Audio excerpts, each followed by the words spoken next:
Day 3. My name is Trevin, and a few days ago the government put our little town on quarantine and locked out anyone coming in or going out. Now, I don't really like people anyway, so at first the idea of being told to stay at home seemed like a very welcome option to me.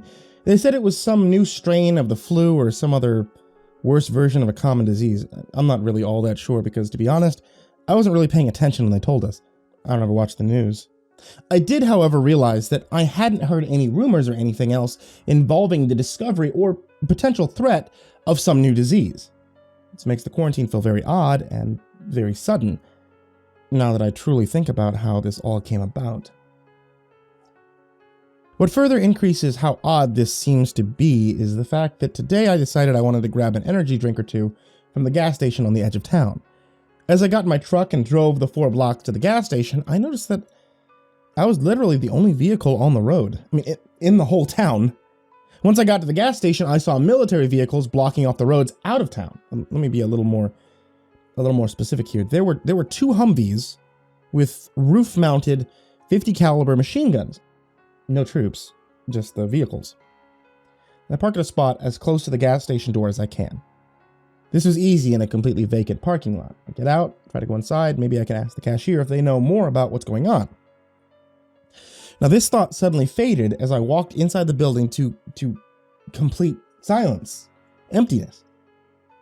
I don't mean it was a strange void that I walked into as I opened the main door. What I mean is that, there was no music, there was no chattering, absolutely no people anywhere. Not really sure of what to do, I finally decided to grab one of the drinks I came in for. I left a $5 bill on the counter, loudly announced to apparently nobody what I was doing. Then I left back out to my truck.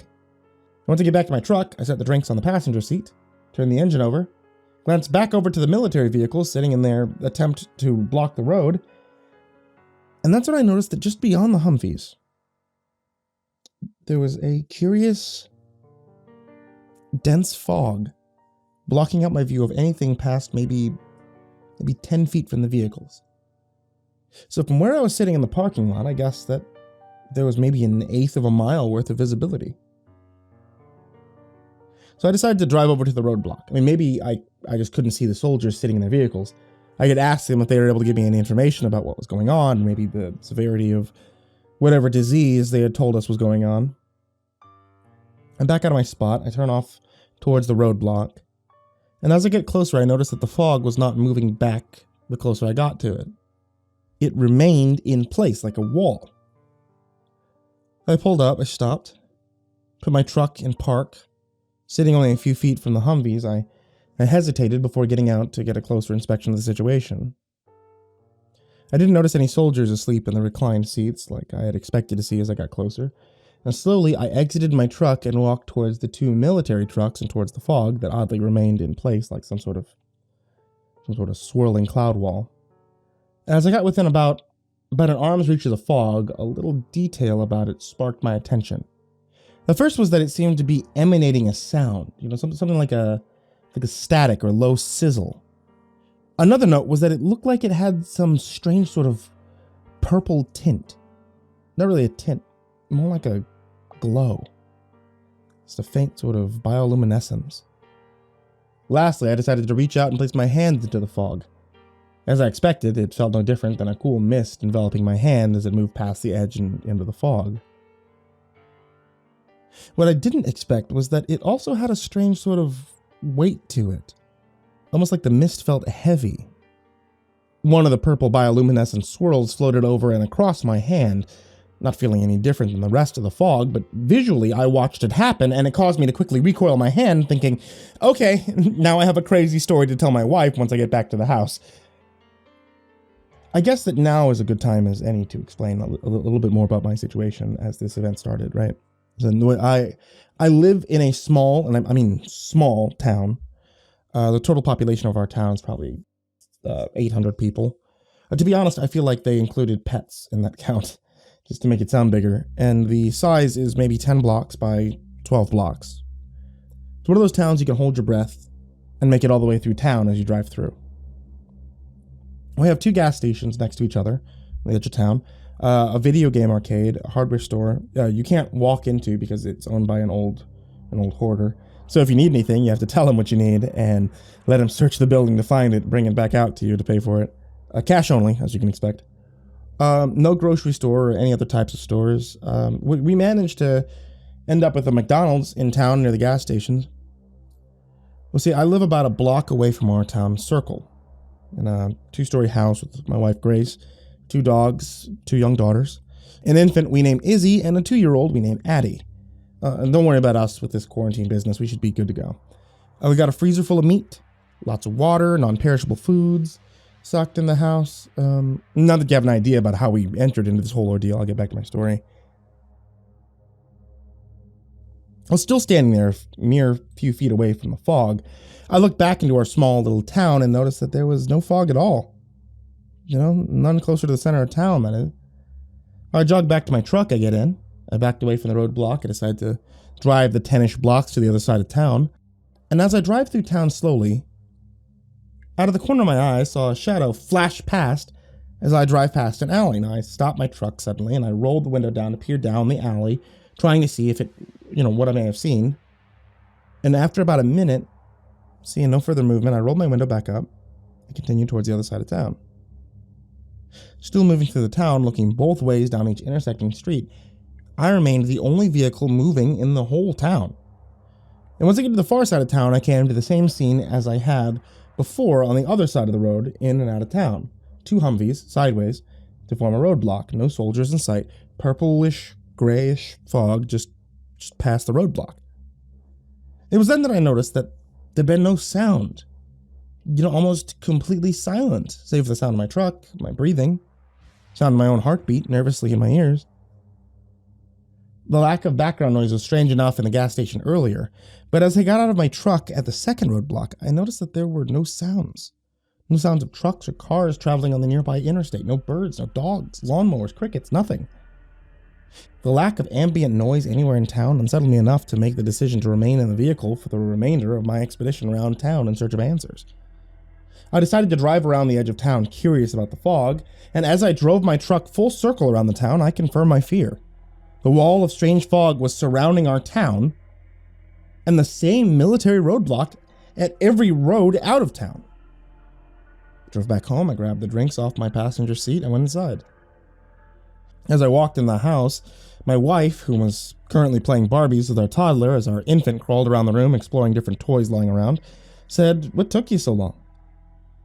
And just then, realizing that all my exploring of the situation in town had caused my short trip to the gas station for drinks to take nearly an hour, I replied, "It's weird out there. Something's very much not normal in town."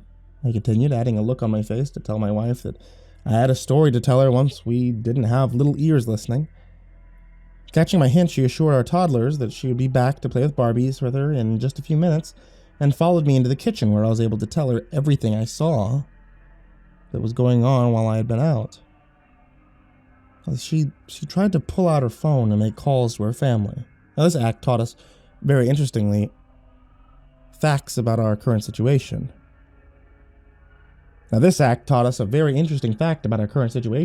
Oddly enough, we had internet, but somehow limited, as if there was some sort of strict parental control over our entire network. YouTube, Plex, Spotify, Google, they all seem to work just fine. But the phone, Facebook, text, Kik, any kind of communication app, it did nothing more than endlessly load. It wouldn't even open at all. No form of news seemed to be able to load either, so phones, tablets, computers, they'd been reduced to devices solely for entertainment. Together, we decided to do our best to stay in the house as much as we could until we understood more of what was really happening.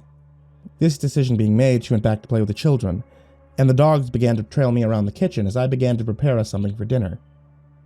That night, after eating and getting the girls in bed for the night, my wife and I sat on the couch with some movie playing on the TV that neither of us were paying attention to, while we talked about the things that we had noticed when we glanced out the window during the day, and wildly speculating as to what we thought was really going on. After a while, and once the movie that we weren't even paying attention to finally ended, we decided to go to bed. Day 4. I awoke to my 2-year-old running in our bedroom screaming at 6:30 a.m. Daddy, I want Cinnamon Crunch!" Who needs an alarm set when you have little kids? I thought to myself as I sat up. Apparently it's time to get up. Okay, let's get you some cereal, I said to her as I got out of bed and began to follow my daughter downstairs while she rambled on about what she wanted to do today. I want to watch a movie. I want my tablet. Come sit with me on the couch. As we got to the top of the steps on our way down to the kitchen, our littlest let out a cry announcing that she was awake now too. I told my 2-year-old that we would get to one thing at a time and that I'd meet her downstairs after I brought her little sister to my wife so she could nurse her. As I dropped off the youngest to my wife and head back out of the room to get breakfast ready for our little daughter, I hear her yell to me as I reach the top of the stairs again. Please make coffee, and strong.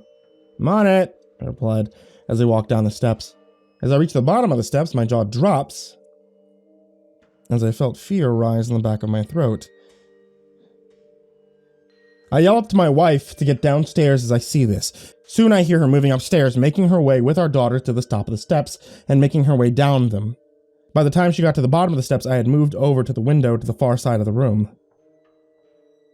What the fuck? She exclaimed as she hits the bottom of the stairs. Looking out the window, the fog that I had saw yesterday had crept into the town. It swirled outside the panes of glass. The violent hints of color had become more of a pearlescence, like looking into a puddle in the summer that had bits of oil or chemicals spilled into it, shimmering rainbows of color as the light reflected off of it. Our visibility out the window had been reduced to a few yards past the road. I could only make out the front door of the house across the street. I told you something weird was going on, I said to my wife. I told you it feels a little weird, kind of heavy, but I don't think it's dangerous.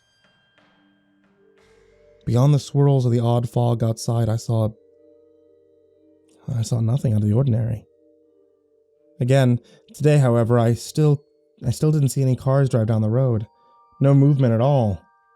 So I walked into the kitchen and got breakfast ready and coffee started as my wife remained looking out the window, searching desperately to find any form of normalcy in the purple rainbow haze our house had been engulfed in as we slept last night. As I gathered the various parts and pieces needed to prepare cereal for my daughter, both dogs wandered in the kitchen sleepily and sat staring at me next to the door, clearly asking to be let outside to do their normal business. Cautiously, I hesitated to look out the window and the door, unsure if the dogs would be okay out in the backyard in the fog. Okay, make it quick. Shit's getting crazy outside, I said to Bodhi, as I pulled the door open and let them both run out in the backyard to relieve themselves. Now, our 2 dogs are both 70 pounds. One boy, Bodhi, a pit bull, French Mastiff mix, and one girl, May, who is some sort of black-mouth cur mix. As the dogs run out the door, Bodhi stops at the top of the porch, steps cautious to get out into the fog, but relents and quickly does his business and runs back into the door to be let back in. May, on the other hand, May has no hesitation as usual and sprints out into the yard, takes her time, then finally returns. I hate to admit to using the dogs as guinea pigs to see if the fog was dangerous, but letting them outside was truly just that, a test to see if it was harmful, and thankfully it was not. Our dogs are fine. When I opened the door, I once again noticed that there was still no ambient sounds outside. So no birds chirping, no bugs. I decided that even though the fog seemed to be harmless, there was something very eerie going on. Something that made all the birds leave and everything remain quiet. Trevin, come here quick! I rushed into the room where my wife was standing, still looking out the window. Look, she said, as she pointed over across the street. I looked just in time to see a small orange glow fade off into the fog. What was that? I say as I stepped closer to the window next to her, trying to peer deeper into the fog to no avail. I don't know. It looked like some small animal, a raccoon maybe, but it was on fire. It was just running down the street. We both stood in awe, trying to look further into the fog to see it again, or possibly catch a better glimpse of what it was. As we stood there, peering into the purple mist, our 2-year-old happily ate her cereal, humming along to what sounded like a Moana song playing in her head. And then we heard it. The first sound I had heard coming from outside since yesterday. It was quiet at first, coming from further away and heading towards our direction and getting louder. Do you hear that? What is it? My wife whispers to me, as we both lean towards the glass to hopefully hear better. As the sound grew closer, it became more apparent that it was some excruciating animalistic screaming, like the sound of a rabbit in pain, mixed with a terrified scream of pain from a young girl. And as the sound got louder and closer, it was enough to make your skin crawl. I noticed that it was constant, like it was being made with one long breath from something with an infinite lung capacity. Just as I was about to vocalize my observation of the sound, my wife exclaimed, "Holy shit, look!"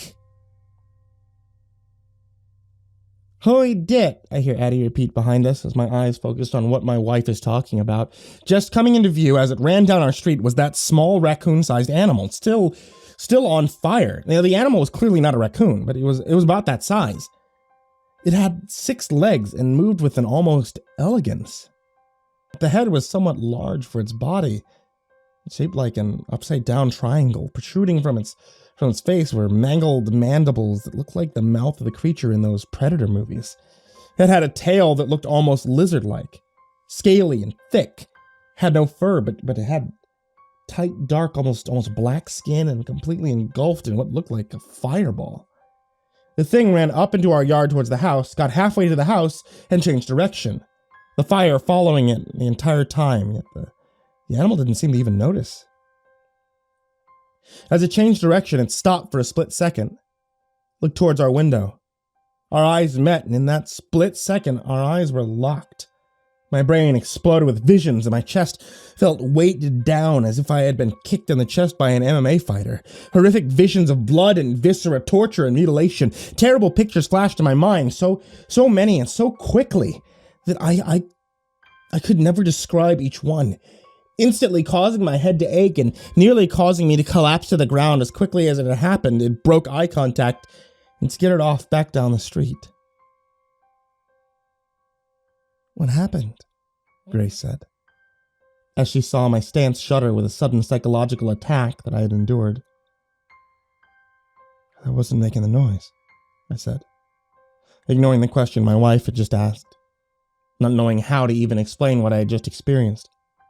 To this she realized I was right and turned back to the window, just as another orange glow began to appear from the fog. This time it was making the guttural screams that pierced our ears and almost hurt my heart to listen to. As it came into focus, it was a man. Tall, extremely thin. No hair, very unusual facial features. It looked like the skin was melting off his body, which was why it made so little sense, because he too was naked and completely engulfed in flames. As he ran past our house, Grace and I stood in silence, watching. The man, unlike the spider or raccoon, definitely seemed to notice the fireball he was surrounded by, and the scream-like sound never stopped as he ran past our house. It didn't stop for him to take a breath, didn't change pitch, but it was definitely coming from this man, and as we watched, it became clear he was now either chasing or hunting the other spider creature that had just run past. He, however, didn't run into our yard, but continued straight down the street in the direction of the other animal. As he began to get far enough away to fade from view and into the fog, Grace broke our stunned silence.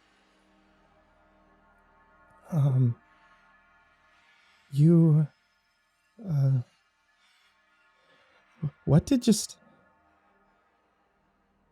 How about we close the blinds for now? Yeah, that's a good idea, I agreed, as we both began to run around the house closing all the blinds.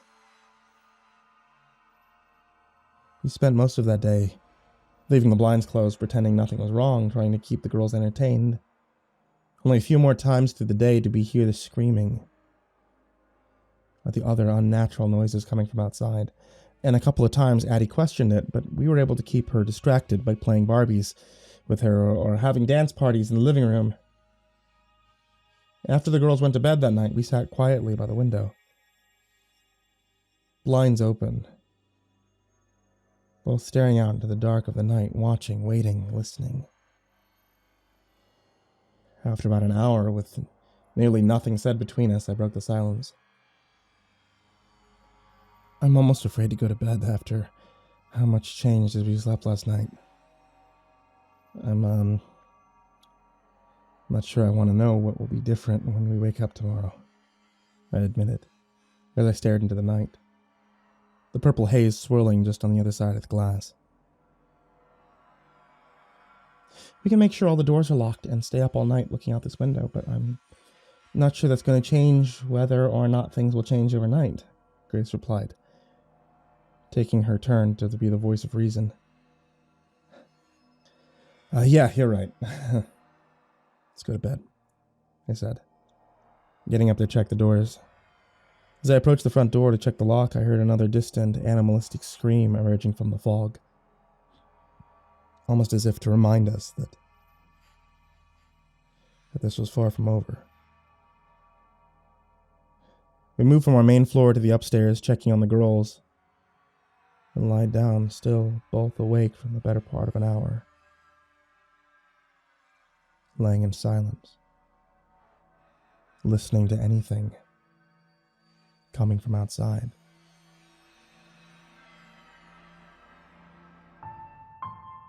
Day 10. So, I'm the meteorologist, but does fog usually linger like this for days on end? It's been a full week since the fog rolled into the inner parts of our town, and nearly a week and a half since our town was put on lockdown. I feel like, that's way beyond time that someone should be coming up with some sort of plan to fix whatever it is that's going on around here. So today I woke up, same as always, with our daughter running in exclaiming what she wanted for breakfast. "Daddy, I want waffles!" As I walked downstairs to throw some waffles in the toaster, I glanced outside and I noticed that now familiar shimmering purple fog outside. It's almost completely unchanged over the past week. The past week has remained pretty much, uneventful, other than the random screams and the flaming rodent spiders randomly running past our house. Twice since the first time have we seen a person screaming as they chased one of the animals past our house. However, those two, they weren't engulfed in flames like the first one. The other day, Grace was looking out the window as one of those flaming spider things stopped and sat in our yard. As she gazed out at it, she suddenly screamed as they locked eyes, and the rush of horrific visions that kind of flashed in her mind. She collapsed after a few seconds, breaking eye contact and stopping the flood of images. And moments later, she described to me what she saw as the girls played in the other room. Dark red blood-stained walls surrounding insane medieval-style torture devices, battered, beaten, virtually destroyed bodies of screaming victims strapped to devices being whipped, being tortured. Dark clouds surrounding distant malevolent mountains made of dead and decimated bodies, the horrific scenes of people having heads and limbs brutally ripped from their bodies, countless other hellish factions of time all flashed past in just a few seconds. She then looked at me with a look on her face, saying that she understood what was happening to me. What had happened that first time when I had made eye contact with the creatures. At that moment, we both realized that we needed to avoid looking at them whenever they came around to prevent that paralyzing mental assault from happening again. Day 15. So today was the first day that we saw what was lurking out there in the fog. So it came midday. I was staring out the window into the fog as Grace and the girls played quietly in the toy room. I noticed it first because our dogs in unison let out these quiet woofs. They both retreated upstairs, scared, which in retrospect, it seemed very odd behavior for them, so, at least for me anyway. It was typically fearless, while Bodhi is more of a coward. Anyway, after I looked back and watched the dogs leave the room, I returned my gaze to the fog out the window, watching this pearlescent swirl brilliant colors through the rest of the dismal gray we had grown so accustomed to over the past 2 weeks. As I watched out into the gray, pale form took shape, approaching the house. As it began to come more into view, I looked back, whispering to Grace. Grace, very quietly, take the girls upstairs. Please be as silent as you can. There's something outside coming up to the house. What is it? She replied, as she picked Izzy up and began to herd Addie quietly up the steps. I don't know, but it doesn't look good. Please, try to stay quiet. I'll be right behind you, I whispered, watching her and the girls disappear up the steps quietly. As I turned back around, the creature had made it halfway into the yard before it paused. I hid to the edge of the window, keeping my eyes on the creature, trying to learn as much as I could about this new being.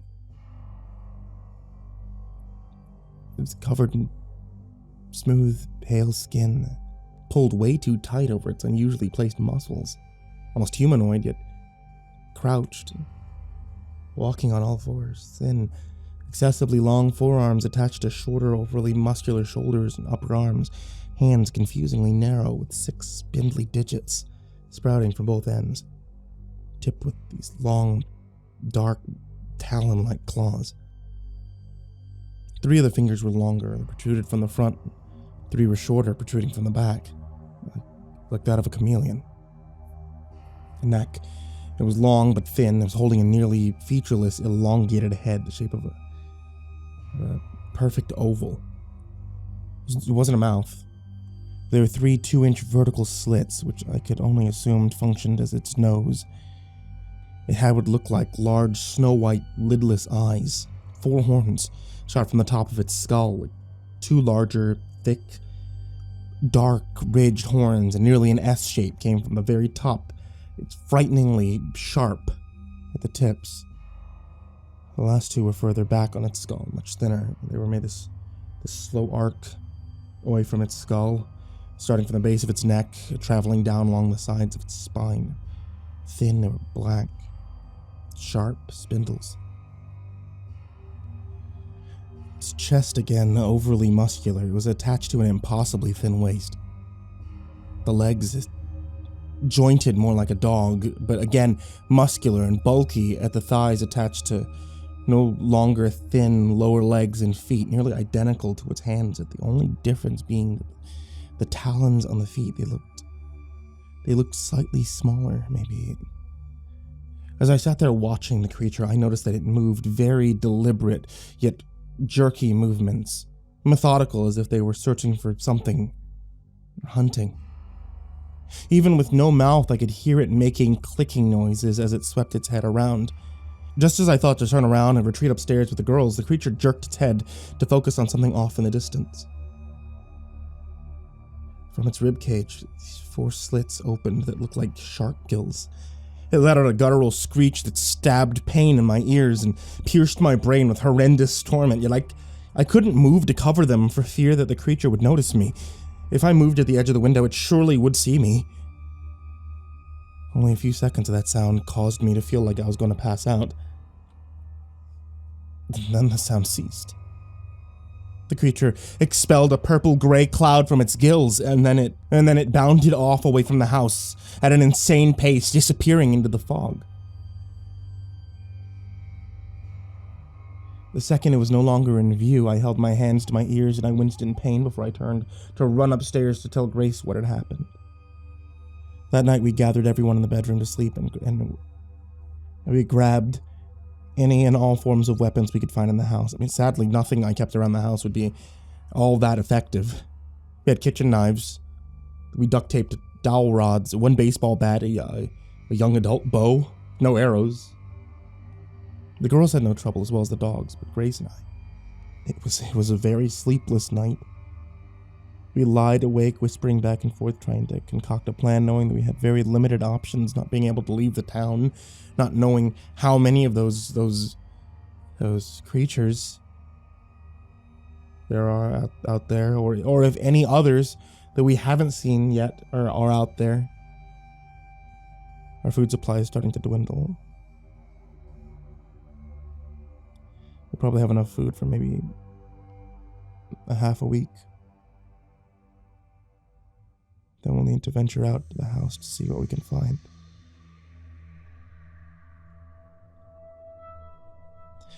I wonder how others are doing in the town. I wish we were friends with, or at least talk to our neighbors more.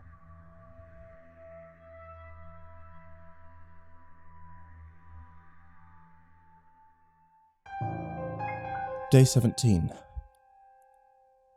It's been 2 days since we first saw the creature. We've seen them wander past the house a time or two since, and hidden each time that we noticed them. We've had no new contact with our neighbors, and as our food continues to get low, we've decided that I'm going to cross our backyard and either talk to our neighbor or search their house for supplies.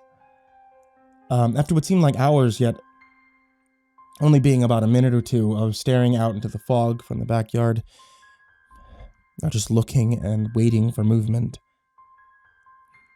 any noise, nothing came, signaling that it was safe, that is as safe as it could be for me to venture out into the fog. My journey wasn't going to be very far. Out the door, down the back porch steps, maybe 30 yards to our privacy fence, then another 20 yards, maybe to get to my neighbor's porch and back door. It was the best route that I could think of, the one that had the most cover as well as the shortest distance.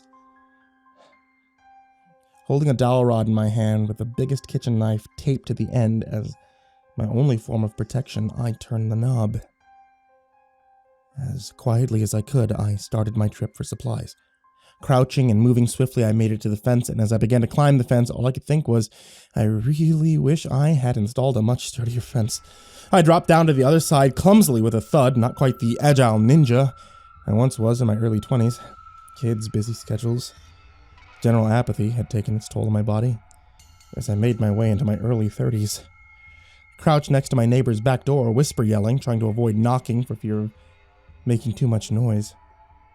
Eric! Eric, you in there? No answer. Hey, if you don't answer me, I'm coming in. Eric, you home? Still no answer.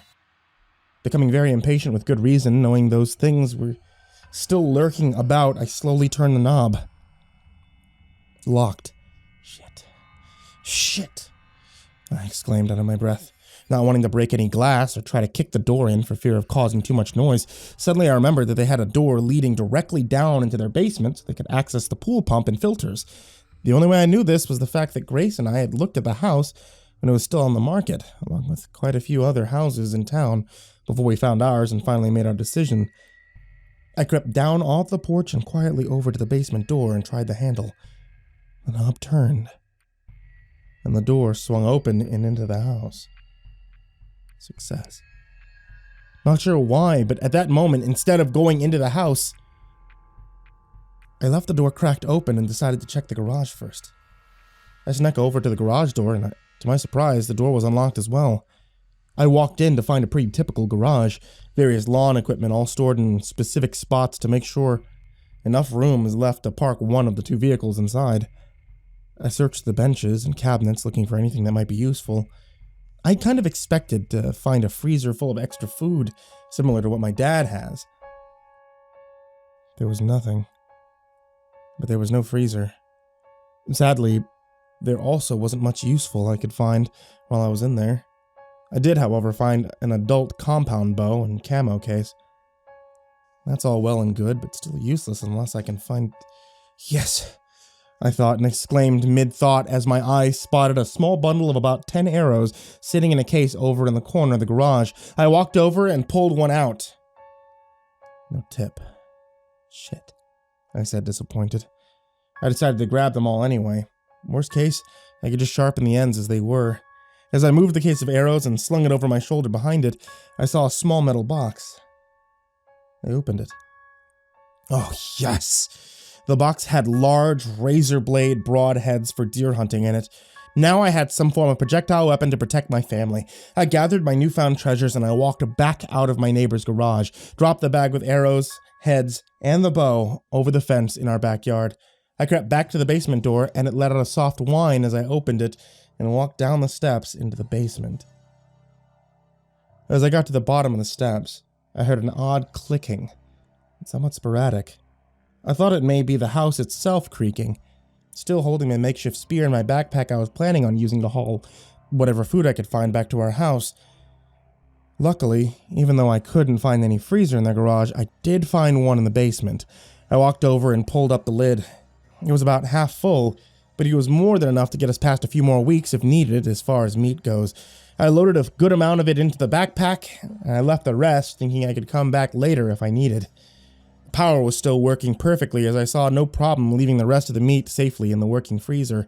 I thought I should check the rest of the house for more non-perishables and possibly some evidence that my neighbors had been out of town during the beginning of all this. As I walked to the steps and up to the first floor, I noticed two very unsettling things. The first being an all too familiar scent of rotting meat. I really hope they just left burgers on the table and I let them go bad, I thought to myself, knowing deep down that there was no possible way that was truly the case. The other thing was I noticed that some of the fog seemed to be inside the house. It hadn't been so obvious being in the basement, but as I got to the steps of the first floor, it became more obvious. I climbed the steps cautiously and quietly, slowly moved around the house until I found the pantry. I filled the rest of my bag with as many useful cans of food as I could. The bag getting heavy. I was ready to leave when I heard it. Something moving upstairs. Shit. They must be home. Why didn't they answer me? I thought, setting my bag by the basement steps and moving to the front of the house, still with my knife on a stick.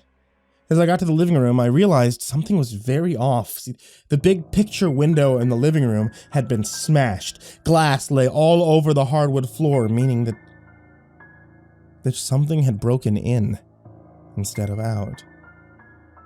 This is the reason all the fog had been able to pour into the house. As I made my way past the glass to the steps leading upstairs, the smell kept increasing, becoming more and more nauseating. I crept up the steps, my blade leading the way. Doorways on either side of the narrow hall met me as I reached the top of the steps. I moved slowly, as to be as silent as I could, as I made my way down the hall. First bedroom door. Empty. Typical child's bedroom. Room across the hall. Again empty. Home office. But they've been turned upside down. Destroyed. Further down the hall I moved. Third room. I froze. It was a bathroom. Laying on the floor lay Eric's wife, looking like she'd been dead for days.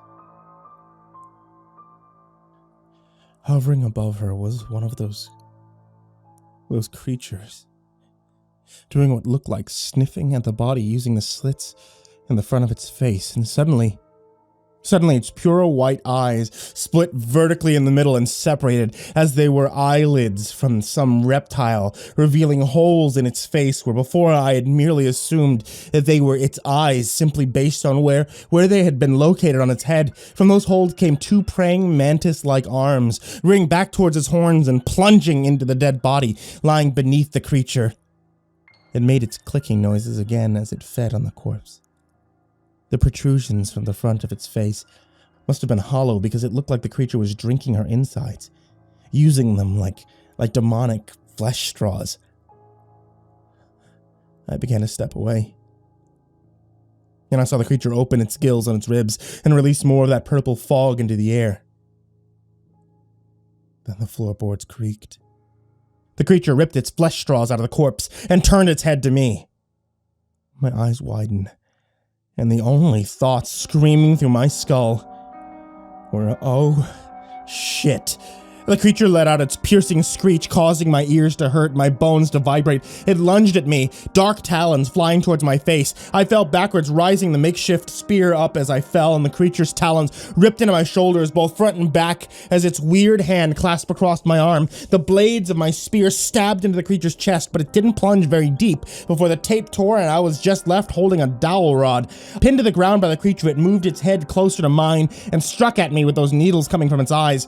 They made a thud and splinters flew up as I just had enough movement to dodge, and it made contact with the floor beneath my head. It clicked at me ominously as it reared up for another strike. The creature surprisingly wasn't very heavy, so I took the split second as it reached up to move my arm and throw it back away from me. As I threw it, it tried to strike again, hitting nothing but air as it flew back. The claws ripped away from my shoulder as it flew through the air. It landed back on its hands and feet and immediately jumped at me again. As it came at me, I lifted my legs, making contact with its chest. It came down on my foot, bending my legs almost as if adding pressure to a spring. Just before I went to kick it away, I reached up and grasped the handle of the knife, still half embedded in its chest. I kicked the beast away and off to the side, trying to aim it into a room, hoping to close the door behind it and run. As I kicked it away from me, my hand on the knife, it pulled free from the beast's chest. It almost made it through the door that I had tried for, but before it hit sideways and dropped to the floor, just on its side of the door frame. I had just enough time to scramble to my feet as it did the same and immediately lunged at my face again. I ducked just in time, slamming the knife into its ribs, just about where its gills were. This time, I buried the knife all the way in and the creature shuddered and let out an excruciating screech, letting me know that I had heard it. I didn't leave the knife in this time. I backed away from it and I pulled the knife with me. After I truly heard it, it seemed to slow down its attacks, becoming more methodic. With my other hand, I grabbed the dowel rod up off the floor, now having a knife and a club. I felt like I might be able to win this fight. My shoulder burned with pain from its talons having ripped through my flesh. I swung the club at it, and it backed up for a split second, lunging at me as I finished my swing. I stepped and pressed myself against the wall of the hallway and attempted to dodge, which worked for the most part, except I still caught a talon in my hip. I spun around and swung the knife blindly, luckily making contact and chopping off one of the face needles and half of the other all in one swing.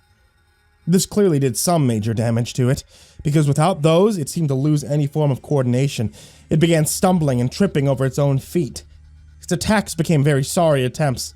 This made it very easy for me to lunge in and drive that knife directly into the slits in its head. As the knife drove into the creature, it almost instantly went limp. As it lay on the ground, finally lifeless, its gills opened again and released a large amount of that purple fog into the air.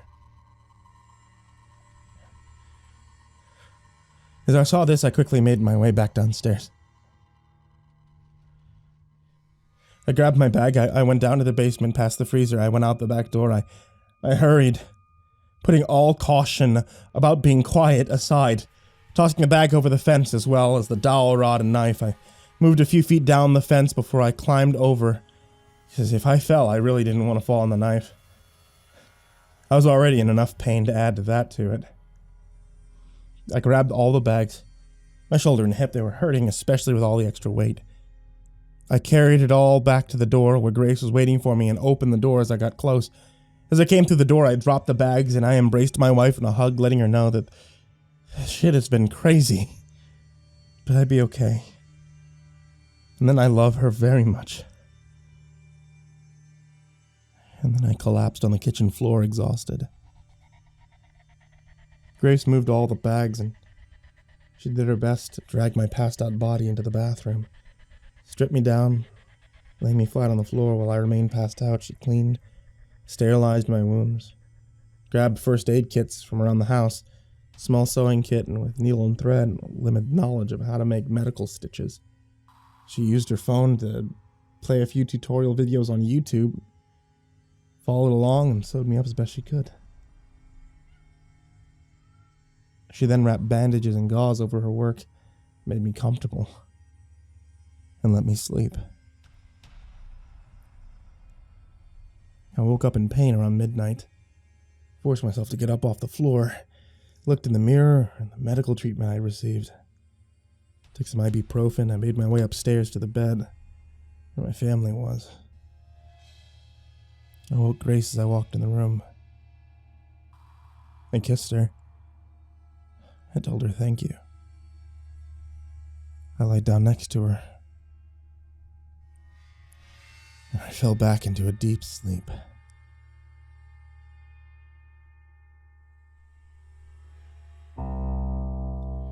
Day 21. Gladly, we've made it a few days without incident after my encounter with a creature, of which I still have no name for. We haven't seen any since, but I've heard them outside. I noticed they tend to become more vocal at night. I thought many times to myself since my supply run to the neighbor's house of what horrors I might have found in the last 2 rooms in the second floor hallway. I only made it halfway down the hall before running into and fighting the creature. What happened to Eric? Or the kids? These were questions that kept surfacing in my mind, but I wasn't sure I really wanted to know the answer to. Thanks to my expedition, we now had a bow and a set of arrows, as well as a healthier supply of food. This, however, was only a temporary solution in my mind. For one reason was that I knew I was pretty much shit with a bow, having very little practice with one. I also knew that we really couldn't stay here. I knew it. Grace knew it. I had to find a way to get out of this town, somewhere more secure. But how? My truck isn't strong enough to push Humvees out of the way, and there isn't enough room to go around them.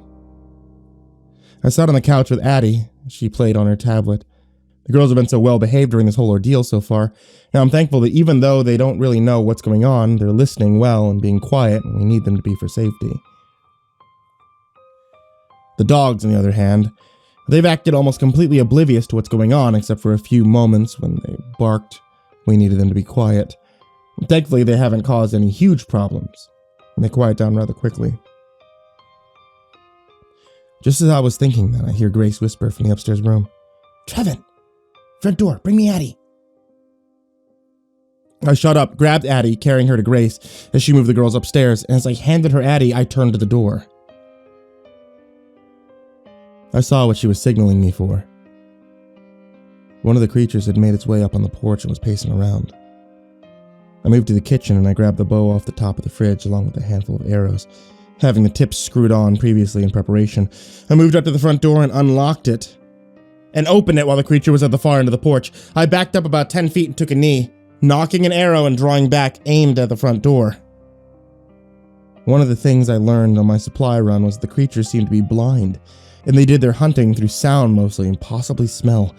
As long as I was quiet, I could at least get one solid shot off before it knew I was there. I sat in silence, bow drawn, waiting. The creature slowly walked to the doorway and stepped past the threshold. I clicked my tongue and the beast froze and focused its head directly at the sound and directly at me. At that split second, I released it and let fly the arrow. I had aimed for its nose slits but missed the mark, but did make contact. It hit the creature in the shoulder and buried itself halfway in. The creature let out a shriek as I knocked another arrow and drew back. Drawing the bow each time felt like fresh knives being stabbed into my wounded shoulder. Firing a second time and hitting my mark this time, dropping the beast where it stood. As it hit the ground, it released plumes of purplish-gray fog into the air and upsettingly into our house.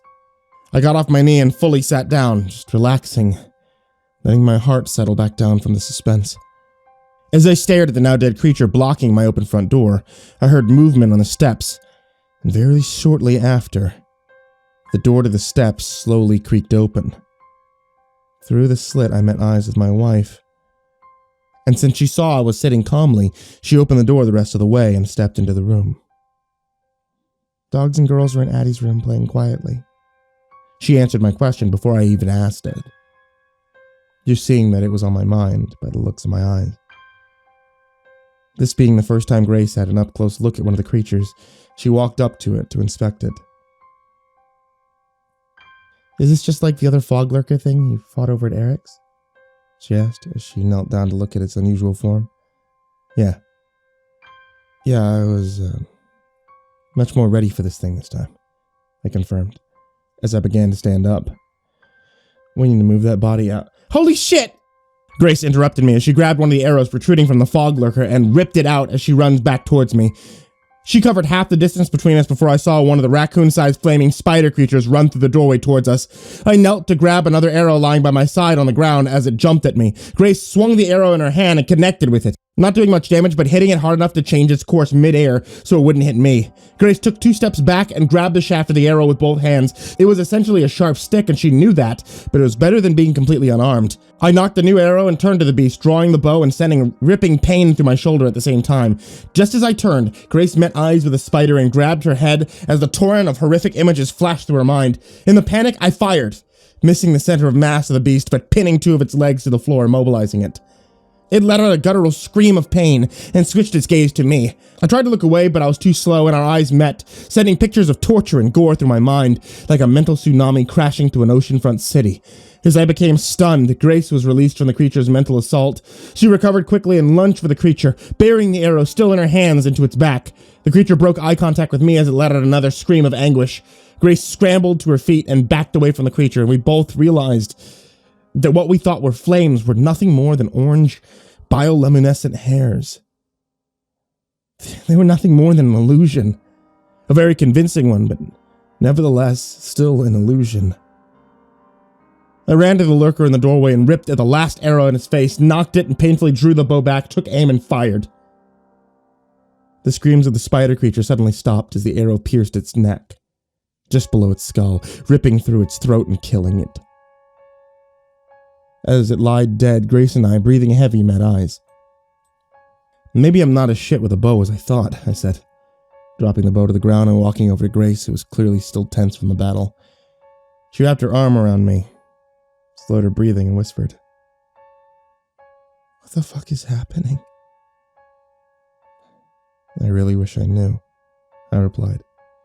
"We need to get these bodies outside and get the door closed, so we don't let any more of that fog in," she said, as she let go of me and began pulling arrows out of the flame spider. So far, we hadn't noticed any actual problem with the fog other than the odd nature. It didn't seem to be dangerous in any way. That being said, I fully agreed with her. Didn't really feel like taking any chances with it.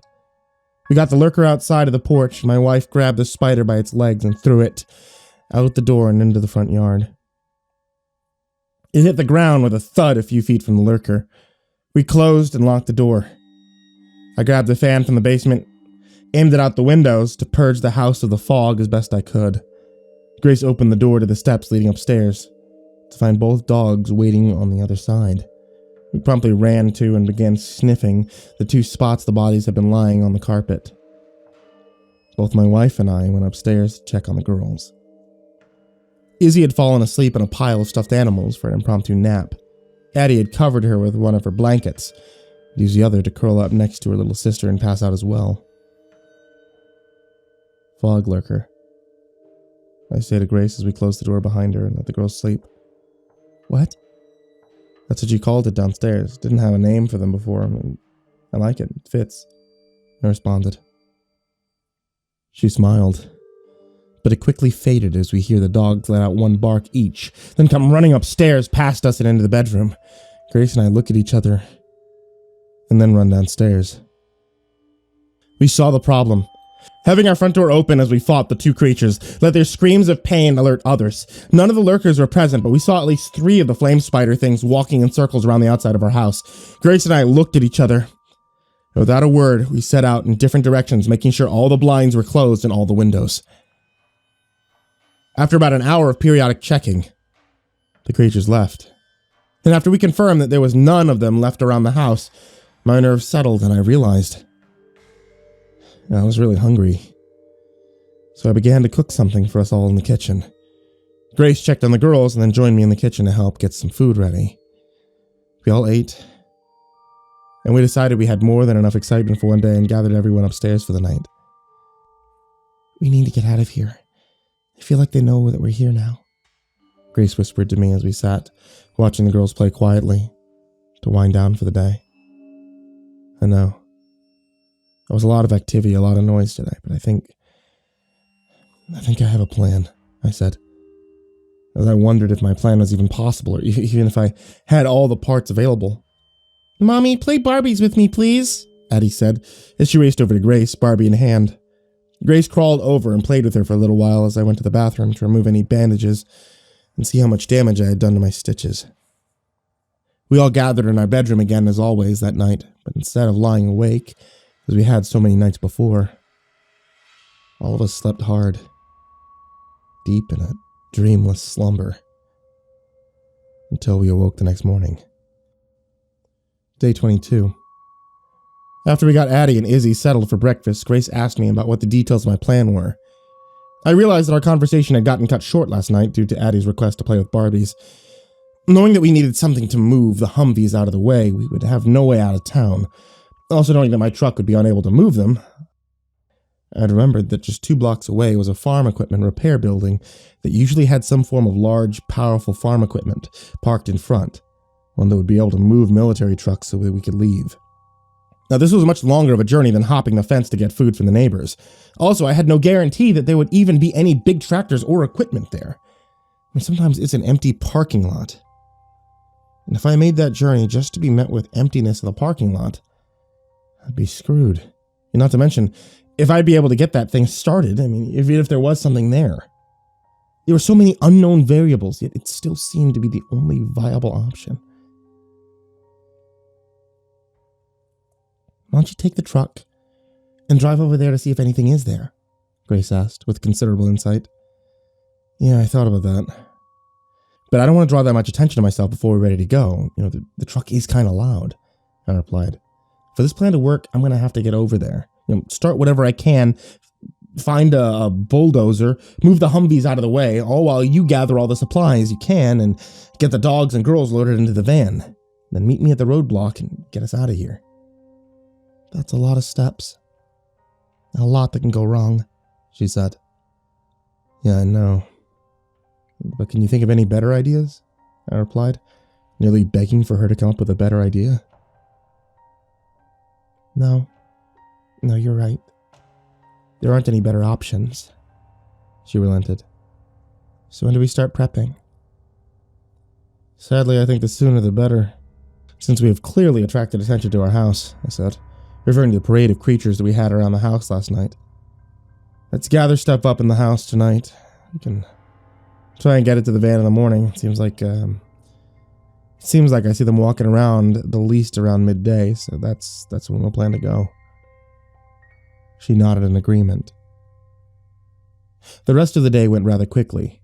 We packed together supplies, as if we would be living in the van for a week, loading food into boxes and coolers, clothes and diapers, dog food, electronics, cables. Everything we could need. We moved everything to the back door for preparations for our plan. With tensions high and nerves rattled in anticipation of how the plan would play out tomorrow, we went to bed.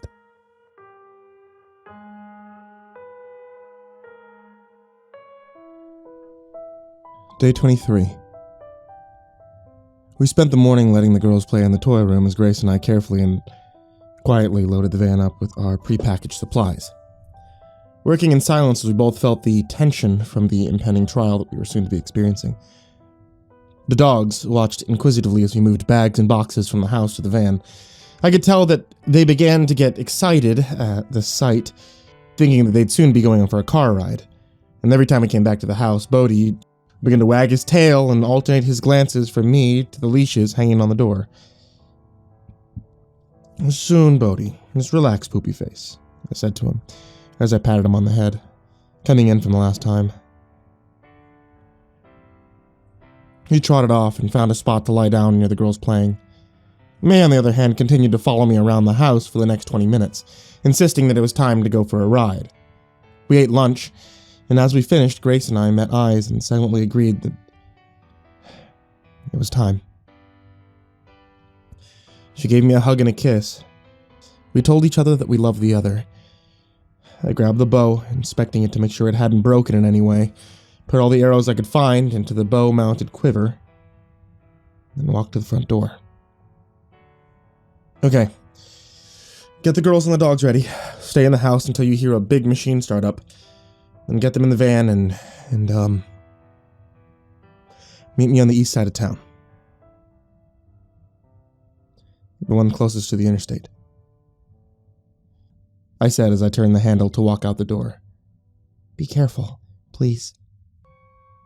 Grace said as I walked out the door. I will. Just make sure that you're ready to go. This is basically our one shot that we have at this, I said, looking into her eyes, and let her know how serious this situation was, and closed the door behind me. Taking a deep breath to calm my nerves as I crouched at the top of the steps of our front porch, the purple shimmer of fog swirled around me. Quietly, I moved down the steps and over to the huge oak tree in the corner of our yard, just to the side of the intersection. Crouched by the tree, I scanned my surroundings, this being the first time that I had been able to see any further into the trees since the fog rolled into town. Screeching came from the distance, but from the opposite direction than where I was traveling. Diagonal across the intersection from my position sits a house with a 4-foot privacy fence in the back, and through their backyard was the shortest distance to my intended destination. The door to the house was destroyed and looked like it had been ripped from its hinges. The front window had been smashed in, and nothing but silence came from the house. I ran directly for the backyard, aiming to jump over the far side of the fence as cover. Just as I reached the edge of the yard, I could see from the corner of my eye the orange glow of one of the spider creatures brightening as it traveled down the street in my direction. I hopped the fence and lay flat on the other side, peering through the slats, hoping that I hadn't been noticed. Close behind the spider was another, and then another, and another, until there was a group of 5 of them crawling down the street. As I hit the ground on the other side of the fence, the creature skittered into the intersection and continued down past the road. When they got directly in front of me, I looked around and noticed that all of my focus on being quiet and watching the spiders travel toward me had caused me to ignore the fact that the neighbor's big black dog had been lying next to me. Mangled, violently destroyed. It had been clearly killed and then sucked dry by one of the lurkers and left in a hollow pile of fur and flesh to rot in the yard. I grimaced at the sight, hating to see a dog torn to shreds like this. I waited almost a full minute after the creatures had skittered off before I moved. As I got to my feet, or more so a crouched position, I decided after seeing the creature move in an almost patrol around the town that I should be more prepared. As this thought blazed through my mind, I snagged an arrow and nocked it, readying it to be drawn and fired if I ran into trouble. I moved to the far corner of the backyard and, quietly as I could, hopped the far side of the fence. I had 2 open backyards and a fence left to go, and I would be at my destination. Very little cover between where I was and where I was going, but nevertheless, I had to get there. In the first backyard, there were 2 trees, both of which were way too young and small to be able to effectively hide behind. Attempting that would be the equivalent of a grizzly bear trying to hide behind a broomstick. As I sat in the corner of the fence looking out at the direction I needed to go, trying to calculate the path that would give me the most cover, I noticed there was a lurker moving slowly along the fence line. No way I'd be able to take a shot at this distance, with any form of accuracy at least, so I waited as it continued off away from me deeper into the fog. Just as I took my first step across the next yard, a single spider came skittering perpendicular to my path and stopped directly in front of me. Merely 15 yards from my face, the same direction the lurker had gone, and now that I think of it, the other spider creatures were traveling in the same direction as well. Are they being drawn to something over there? I thought to myself as I drew back the bow, taking aim at the spider. I wanted to be ready to let loose an arrow instantly if it began to turn in my direction. It sat perfectly motionless in front of me. Getting impatient, I held my breath, fine-tuned my aim, and released. A perfect shot right in the center of mass of the creature. I quickly grabbed and nocked another arrow, not knowing if I had killed it, and without a scream or screech, the spider slowly wobbled and then fell limp on the ground. Staying low and fast, I moved across the first yard, stopping only to retrieve my arrow from the spider and moving quickly to the second yard, toward the fence. Halfway through the second yard, I heard from behind me a guttural scream, followed by another, and another. It was another group of spiders. I had no idea if they were coming in my direction or simply calling out, but I didn't stop. I kept moving to the fence, 4 foot high, and made an odd type of chain link that I did my best to hop over as quietly as I could. On the other side of the fence were a few fir trees, blocking my view to the farm equipment. I was almost there. I pressed through the branches of 2 of the trees, but stopped and looked back halfway through, using the branches as cover. The group of spiders I heard a second ago was surrounding the one I had shot, inspecting it to some degree. I stepped backwards and turned around, burying myself deeper in the branches and covering myself further from view. When I came out the other side of the trees, I was met with the most beautiful sight I had seen in weeks. Before me sat a massive red tractor.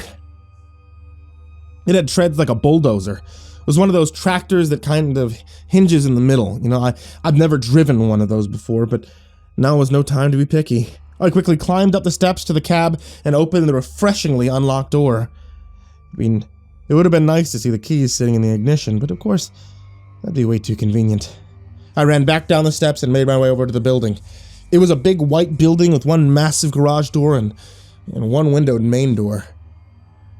I moved to the main door, checking the handle. Locked. I said under my breath. No time. No choice. Gonna have to break the glass. I searched the ground to find a chunk of broken cement about the size of a grapefruit. I picked it up, and just before I threw it through the glass, the thought shot through my mind. Damn it, this is gonna be loud. Crash! The glass shattered as the cement disappeared into the darkness of the building behind the door. Seconds later, I heard a screech in the distance coming from a lurker. Shit, hurry, hurry. I think to myself as I reach in and unlock the door. I open it, flick on the light. Oh, this is a terrible idea. I have no idea where they would keep the keys in here. I think as I scramble around the building, looking through the drawers and cabinets. I hear another screech from the lurker, only this time it came from just outside the front door of the building. I look toward the door. I left it open, I whispered to myself. I kneel and draw the bow, aiming at the front door. Just as the lurker appears in the doorway, I notice a small white cabinet behind the door labeled keys. Bingo. I think as I train my focus back to my aim and wait for the lurker to snap further into view. A few more of its demonic steps carry the beast in through the doorway and closer to me, each step seeing the digits spread apart as it steps and pulled back together as it lifts its foot for the next step. It gets within 15 feet of me before I click my tongue to cause it to direct its head directly at me, giving me the best possible angle for its nose slits. And after it jerks its head to me, it freezes for just a second. And it's in that second that I release. Snap! I miss, and the arrow strikes the steel wall behind the creature. The sound of the arrow hitting causes the lurker to spin around and lunge, hitting the wall directly where the arrow hits. The accuracy of this animal with no eyes, it amazes me. I quickly knock and draw another arrow, take aim, and just as it turns back to me, it leaps at me, and in a panic, I release. The arrow strikes the base of the creature's neck midair, and it rolls to the side as it lands with a thud on the floor where I was. Sputtering, trying to make noise, it slowly rose its head. It poured a bright purple fluid from the spot the arrow was sticking out of its neck. It stumbled around, clearly in extreme pain, yet still trying its best to be effective in a fight. I knocked and drew a third arrow. It stumbled towards me, trying for one last sorry attempt at an attack. It got within 10 feet of me, and I put the final arrow right through its nose, dropping the creature instantly. I rush over to the body and pull the two out and place them back on the quiver. The first that hit the wall damaged the arrow, rendering it useless, so I left it. I ran to the box on the wall and ripped it open. Thankfully, there was only one machine in the lot, which meant there was only one set of keys in the box. I grabbed them in a rush and then paused and slowed myself down. I slowly peered out of the doorway, checking for any other beasts coming my way. The coast looked clear, so I moved to the tractor and I ran up the ladder, settling myself in the cab. Once I left the house, Grace promptly began getting the girls ready. Izzy was placed in her car seat, and Addie was dressed and shoes on ready to go. The dogs had also been harnessed and leashed and ready to go as Grace stood by the front door, waiting for the signal. She began to worry as time grew longer and longer. Izzy sat in her car seat, playing with her feet, and Addie played quietly with her Barbies by the back door. May lay quietly at the back door, waiting to be let out, as Bodhi paced back and forth from Grace at the front door to May at the back door, with his leash dragging on the ground, following him as he walked, just as Grace began to truly worry that something had been wrong. The sound of a big engine roaring to life came from the distance. Grace then grabbed the dog leashes, left the girls in the house, hit the button on the key fob to open the back hatch of the van, and rushed the dogs out to the van, putting them in the back and closing the latch. She ran back inside of the house, grabbed the car seat in Addie's hand, and led them outside of the van. As she got to the garage door, she hit the buttons on the key fob to open the side doors, and they did. She sent Addie to climb up into her seat, and she went to the other side to click Izzy's car seat into its base and close the door. When Grace made her way around to buckle Addie in, May barked as she saw one of the spider creatures emerge from the fog down the street. May crawled under Addie's legs and jumped out the door before Grace could get around to block her. May ran, barking at the creature. Grace yelled for her to come back, but she couldn't chase her, knowing that she still needed to buckle Addie in. May ignored Grace's calls and ran to the creature, leaping and biting it. The creature spun as it let out screams and met eyes with May. May cowered back, but unable to break eye contact with the spider. The spider leapt at May, landing on her back and sinking its mandibles into her back and disrupting her view from the creature's eyes. May, regaining the ability to move, yelped in pain as blood began to run down her back from the bite. She shook the creature off and turned in for her own attack. As she turned, she began locking eyes with the spider, and it froze her in place a second time. Grace watched in horror, with tears in her eyes, as the spider held May in place in its mind-assaulting gaze. The lurker came running from May's side and tackled her. May yelped, cried in pain, but her cries were cut short as the lurker plunged its sharp fangs into the side, killing her and beginning to feed on her. The spider crept closer and began to eat her as well. Grace cried as she started the car. "Mommy, May's crying," Addie said as Grace floored it out of the driveway towards the beasts. Grace began to yell in anguish as she picked up speed and hit both creatures. The van rumbled and bounced as she ran over the two beasts, killing and mangling both bodies. Through the tears in her eyes, she saw in the rearview mirror the bloodied, lifeless body of our beloved family pet and two piles of broken bones, flesh, and purple blood that made up what was left of the bodies of those two creatures that had murdered May. I got settled into the cab, inserted the keys, and twisted it, bringing the massive tractor to life. I pressed the throttle lever all the way up and shifted into the lowest gear to give myself the most torque. I pressed the gas and drove out of the lot and down the road towards the gas station and the roadblock that I was supposed to meet Grace at. I really hope everything's going to be okay on her end, I thought to myself as I drove down the road. The enormous amount of noise from the giant tractor attracted animals to my location, and as they ran out into the street in front of me, drawn to the sound, a smile grew on my face. The creatures that had tormented us for over 3 weeks now didn't even cause a bump as they disappeared beneath the treads of the tractor. When I reached the roadblock, I didn't even slow down, and the tractor made contact with the Humvees and pushed them out of the way with ease. Once they were out of the way, I pulled the tractor off to the side of the road and waited.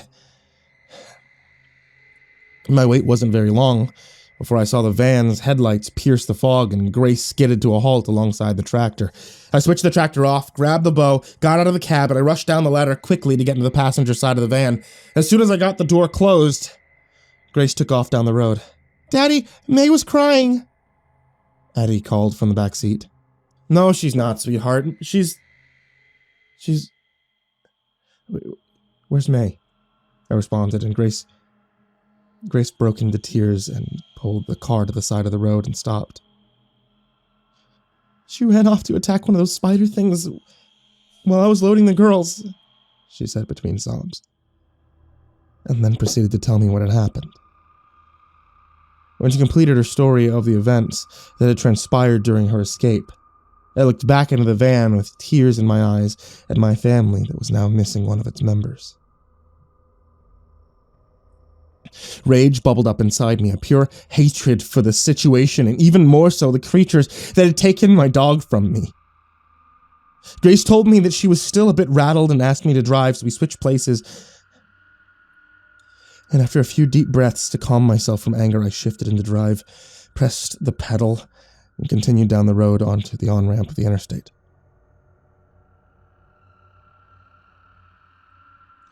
The plan was to go to the nearest city and see how far this insanity reached. We sat driving for 10 minutes on a barren interstate, pushing through the dense fog at a slow pace. I sat in a silent rage and a deep despair, flooded with emotion over the recent loss of our pet, and ever so softly I felt something cold and wet touch the back of my elbow. I looked back to see that Bodhi had made his way to the front of the van and solemnly placed his head on the center console, resting his nose against my arm. He looked up at me with sadness in his eyes. And the action of this loving, huge-hearted animal caused both Grace and I to burst into tears.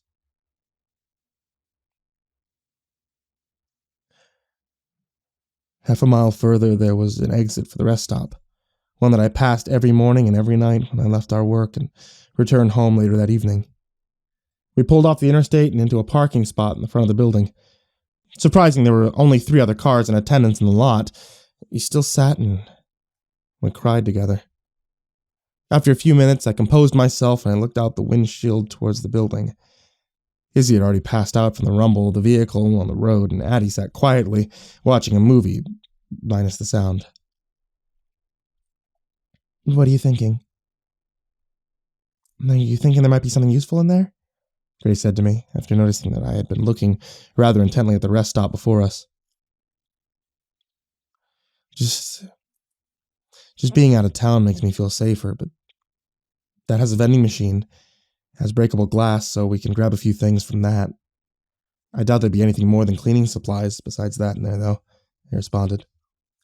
Since the fog hasn't shown any signs of lifting, I sort of feel like we should be fully prepared before we go all the way into the city. What does that mean? Do you think this is safe here? I don't know. I think we need to check it out. If it is able to be secured, possibly stay here for the night and venture into the city in the morning, I said, patting Bodhi on the head. Stay here with the girls. I'll go check it out. Leave the car running for now. I'm either going to come out and help you bring stuff in for the night, or I'll be running like a madman out here to drive away because it isn't safe. Grace nodded, with worry in her eyes, as I grabbed the bow and stepped out of the driver's seat. Softly shutting the door behind me, I could see Bodhi standing up and putting his paws on the center console, raising his head for a better vantage point. He watched me intently as I stepped away from the vehicle.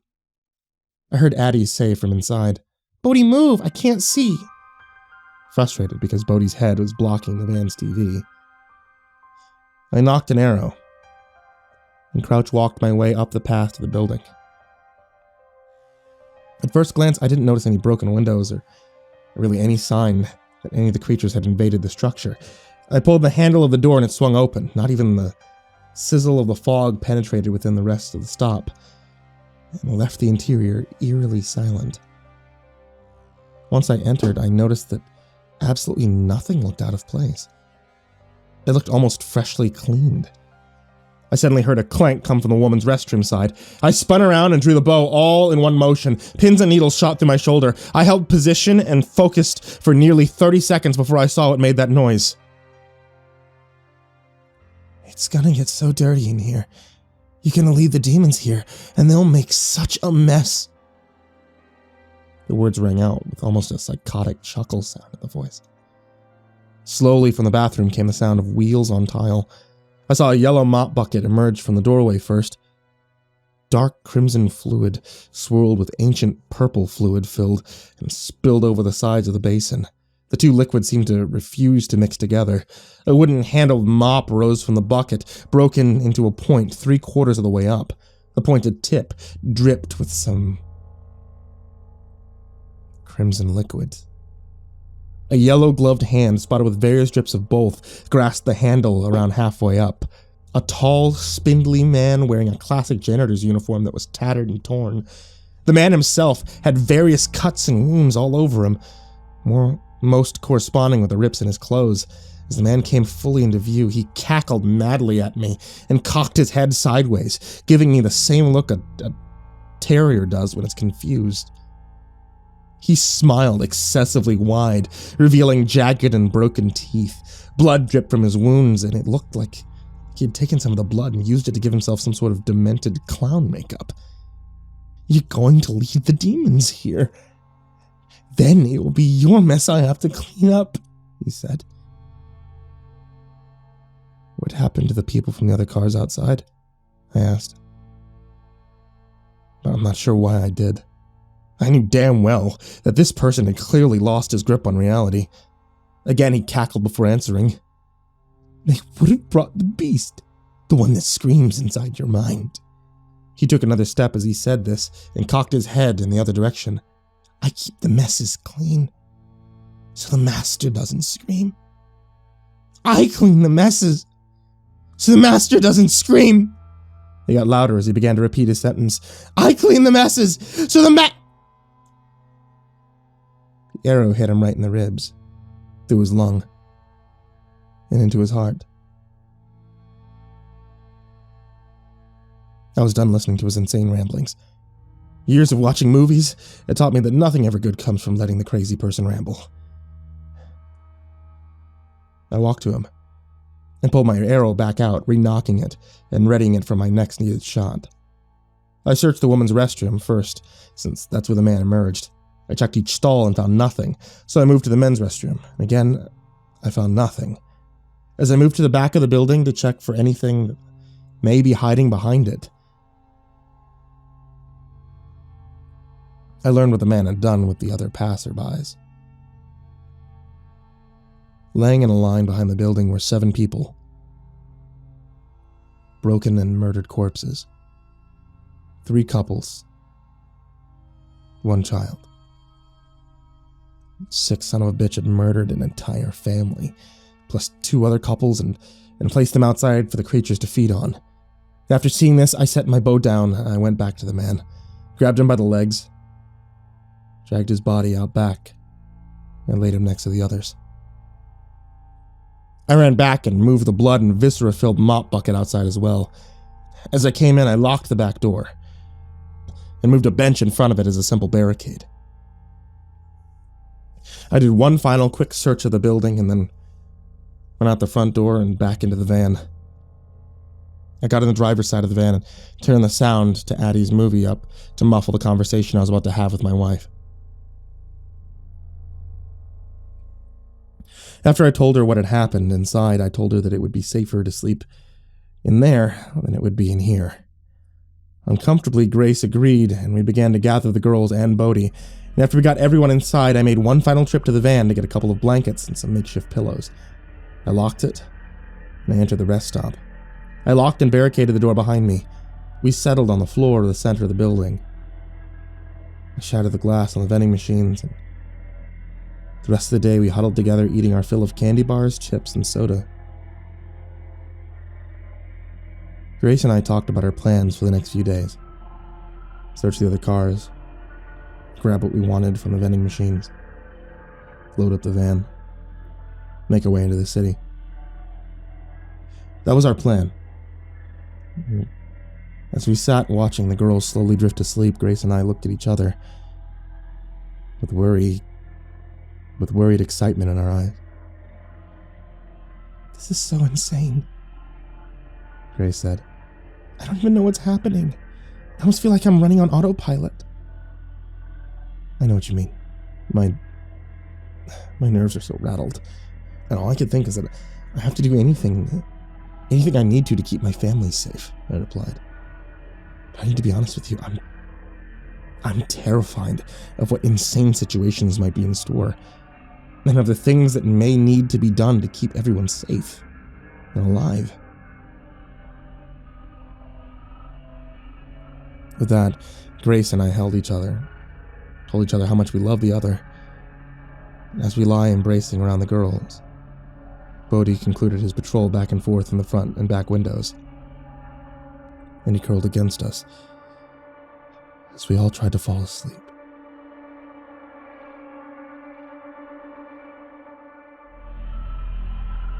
Day 24. Daddy, can you open this for me? I woke to Addie holding a pack of powdered donuts in my face, one that she'd pulled from the vending machine. I hadn't even realized I'd fallen asleep last night, and I missed the slumber, having it now fleeted from me. Daddy, open this, please, Addie repeated. Yeah, okay. Yeah, sure thing, sweetheart, I gruggily responded, sitting up and taking the small package from my daughter's tiny hands. I tore the plastic open and handed it back to her. Thank you, Daddy, she said, as she sat back down next to Bodhi. She shoved an entire mini donut into her mouth and then gave the following one to Bodhi, who was all too happy to accept. Once Grace and the girls were settled eating vending machine breakfast, I walked to the back door, removed the barricade, unlocked the door, and prepped my bow before scanning the area. After about a minute of listening and looking out the glass, I opened the window, creeping over to the line of dead bodies that crazed janitor had made. I set the bow down and started checking pockets for keys and weapons. I didn't really think there would be any weapons because I figured the janitor would have already been dead if any of these people did have any. However, I did find all sets of keys to the other vehicles parked out front. There were 2 smaller cars and 1 big lifted truck. Sadly, none of them looked at first glance like they had much for supplies. Maybe these people got caught here and killed by the janitor before they knew what was going on. Either way, I still grabbed the keys and I planned to search each one. Returning inside, I noticed that Grace had already gotten everyone ready to move out to the van. You ready? I packed up some of the stuff from the machines in this backpack. Ready to get out of here. All the windows here make me nervous, she said, slinging the backpack over her shoulder. Yeah. I got the keys to all the cars out front. We'll get everyone in the van and I'll do a quick search out for the vehicles. Then we can make like trees and get the fuck out of here, I said, walking to the front door and moving the barricade. I unlocked the door and held it open, looking out at the vans and surrounding area. Seeing no movement, I motioned for Grace and the girls to go. I grabbed Bodhi's leash and a handful of blankets and followed them all as they rushed to the van. As we got everyone and our supplies inside, I dropped the leash. Bodhi watched as it hit the ground and then looked back up at me and takes a few steps closer to my side. Surprised that he didn't immediately run off like he would typically, I knew that he understood his job as a team member and protector during all this time. I walked around the back of the van and opened the hatch. Bodhi promptly jumped inside and turned back to look at me as I closed it. Once everyone's secure, I make my way to the truck first, searching the bed before checking each set of keys till I found the right one to unlock the cab. Entering the truck, I do a quick search of the cab, and as I expected, beside the various country music CDs, there's nothing to use. Quickly, I step back, shut the door quietly, and rush over to the other 2 vehicles. The ones conveniently parked next to each other. The first I came up to looked just as empty as the truck I'd been in, but I thought to check it anyway. Inside the front of the car, there was little more than change in the center console and napkins in the glove box. In the back seat sat a children's tablet and a stuffed animal. I knew who this car belonged to at the sight of those items. I checked the trunk and surprisingly found a gas can that was full. Hell yeah, alright, something useful, I thought to myself as I set the can on the ground.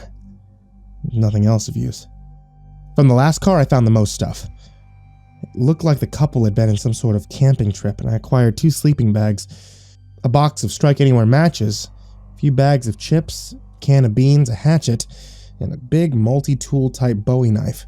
I also grabbed the marshmallows and chocolate that were there, even though it didn't seem as useful. Little treats are always a good thing. As I closed the door on the last car, I froze.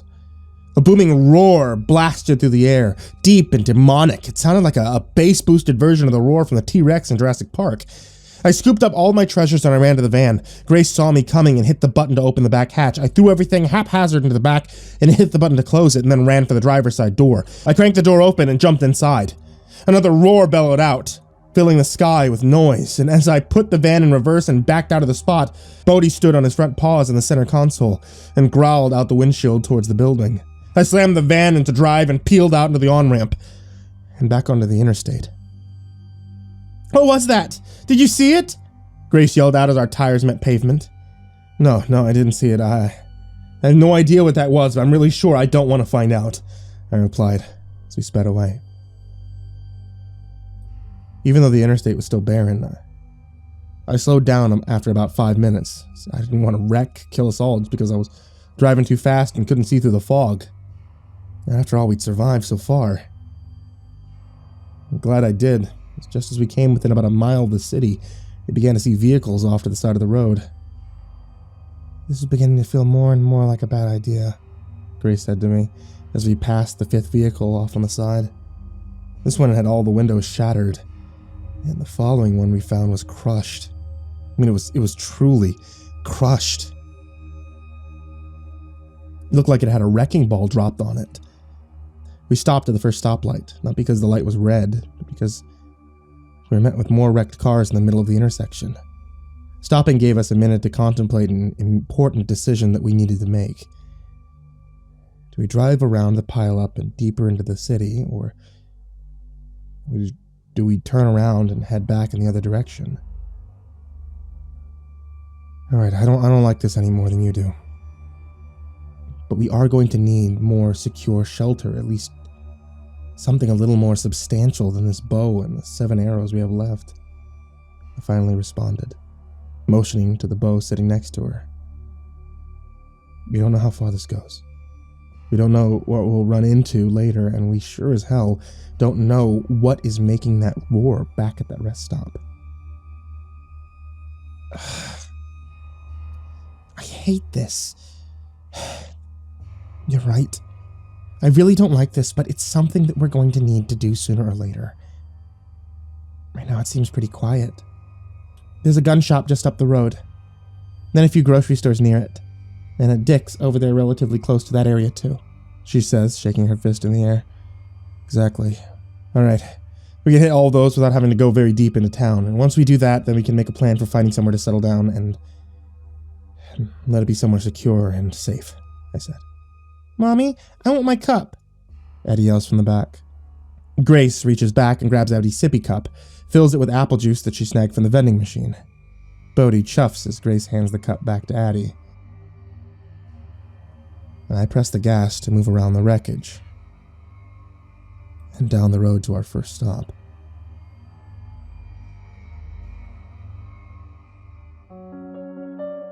Day 24.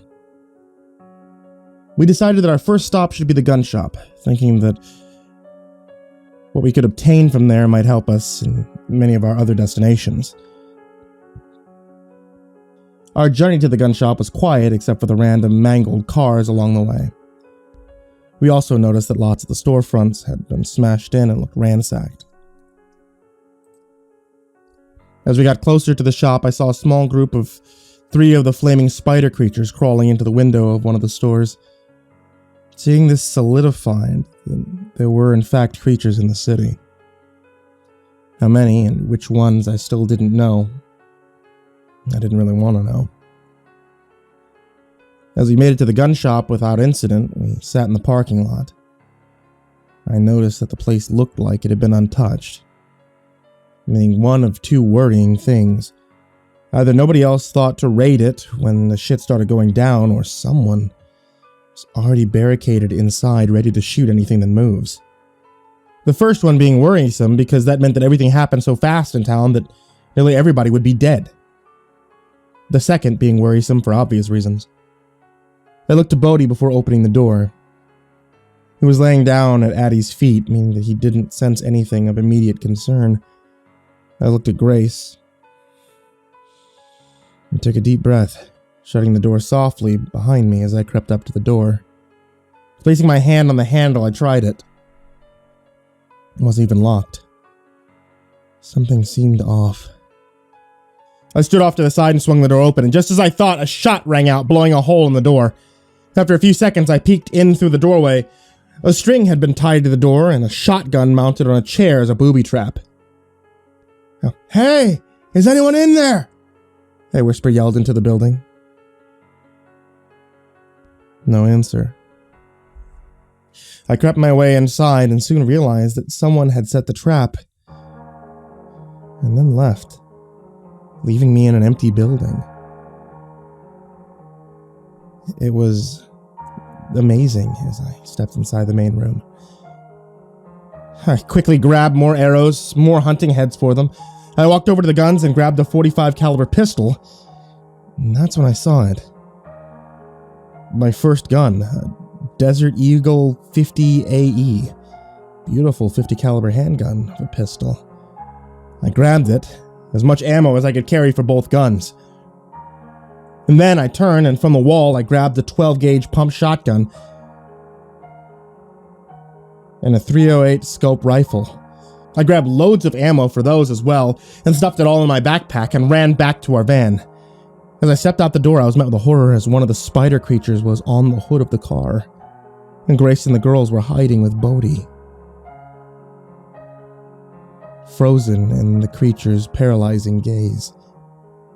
Trying to avoid bringing more of them, I dropped the bag and drew the bow. Slowly, I took aim and released the arrow. I pierced and killed the creature, but in turn, also happened to pin it to the windshield as the arrow traveled through the back of the creature just below its neck and into the windshield. To get the arrow back out, I had to have Grace unscrew the head of it and pull it back. As I pulled the arrow, the creature slid down the now broken windshield and onto the ground. I loaded everything into the back and got into the driver's seat. Finally, we pulled away from the gun shop and we headed to one of the grocery stores.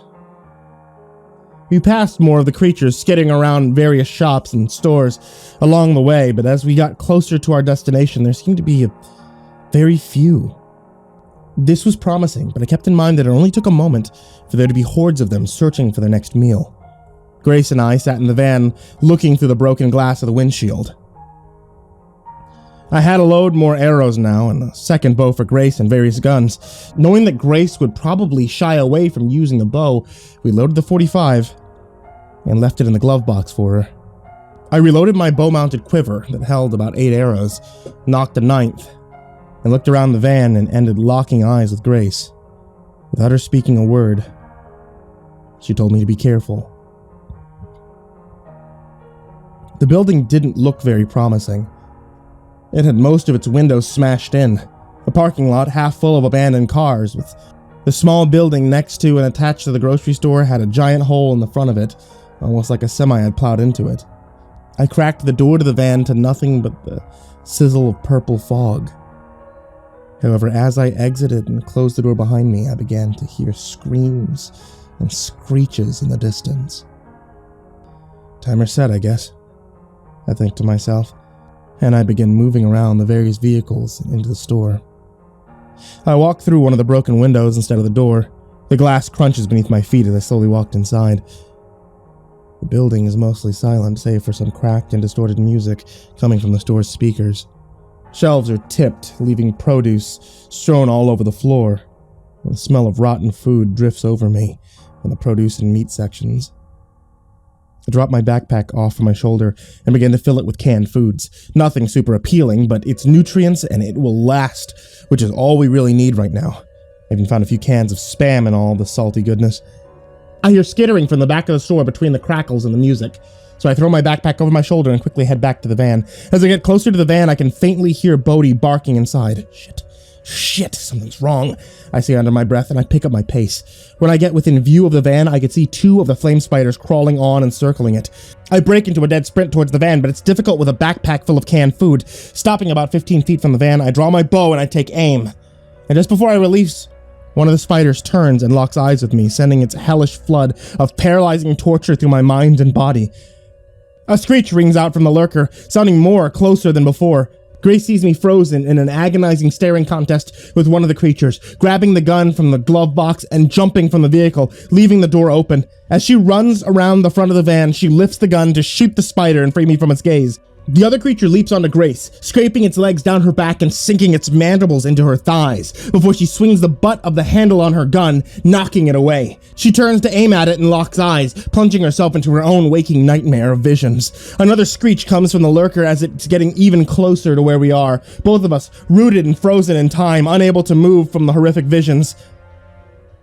Bodhi jumps from the center console and darts out the door, growling. He lunges at the creature nearest Grace and lands teeth sinking deep into the spider's neck. Shaking his head violently, his teeth rip through flesh of the beast, and the motion breaks its neck.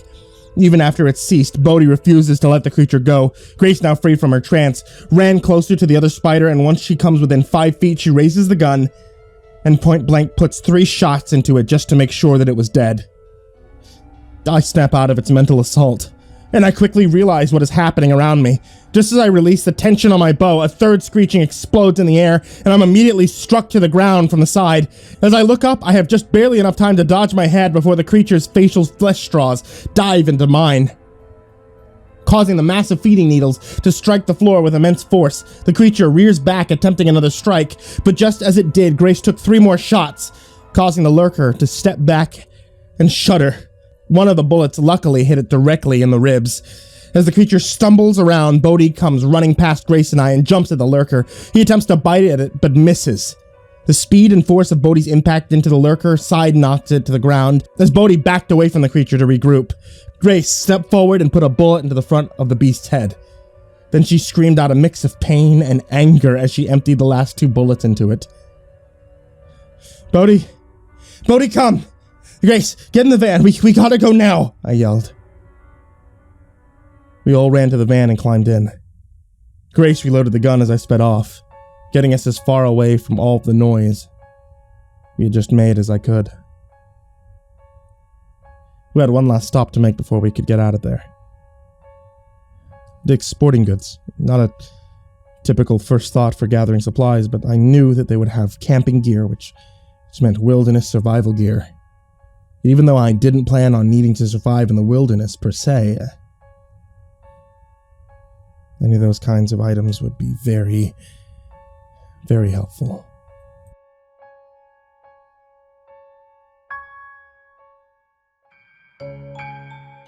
Day 24.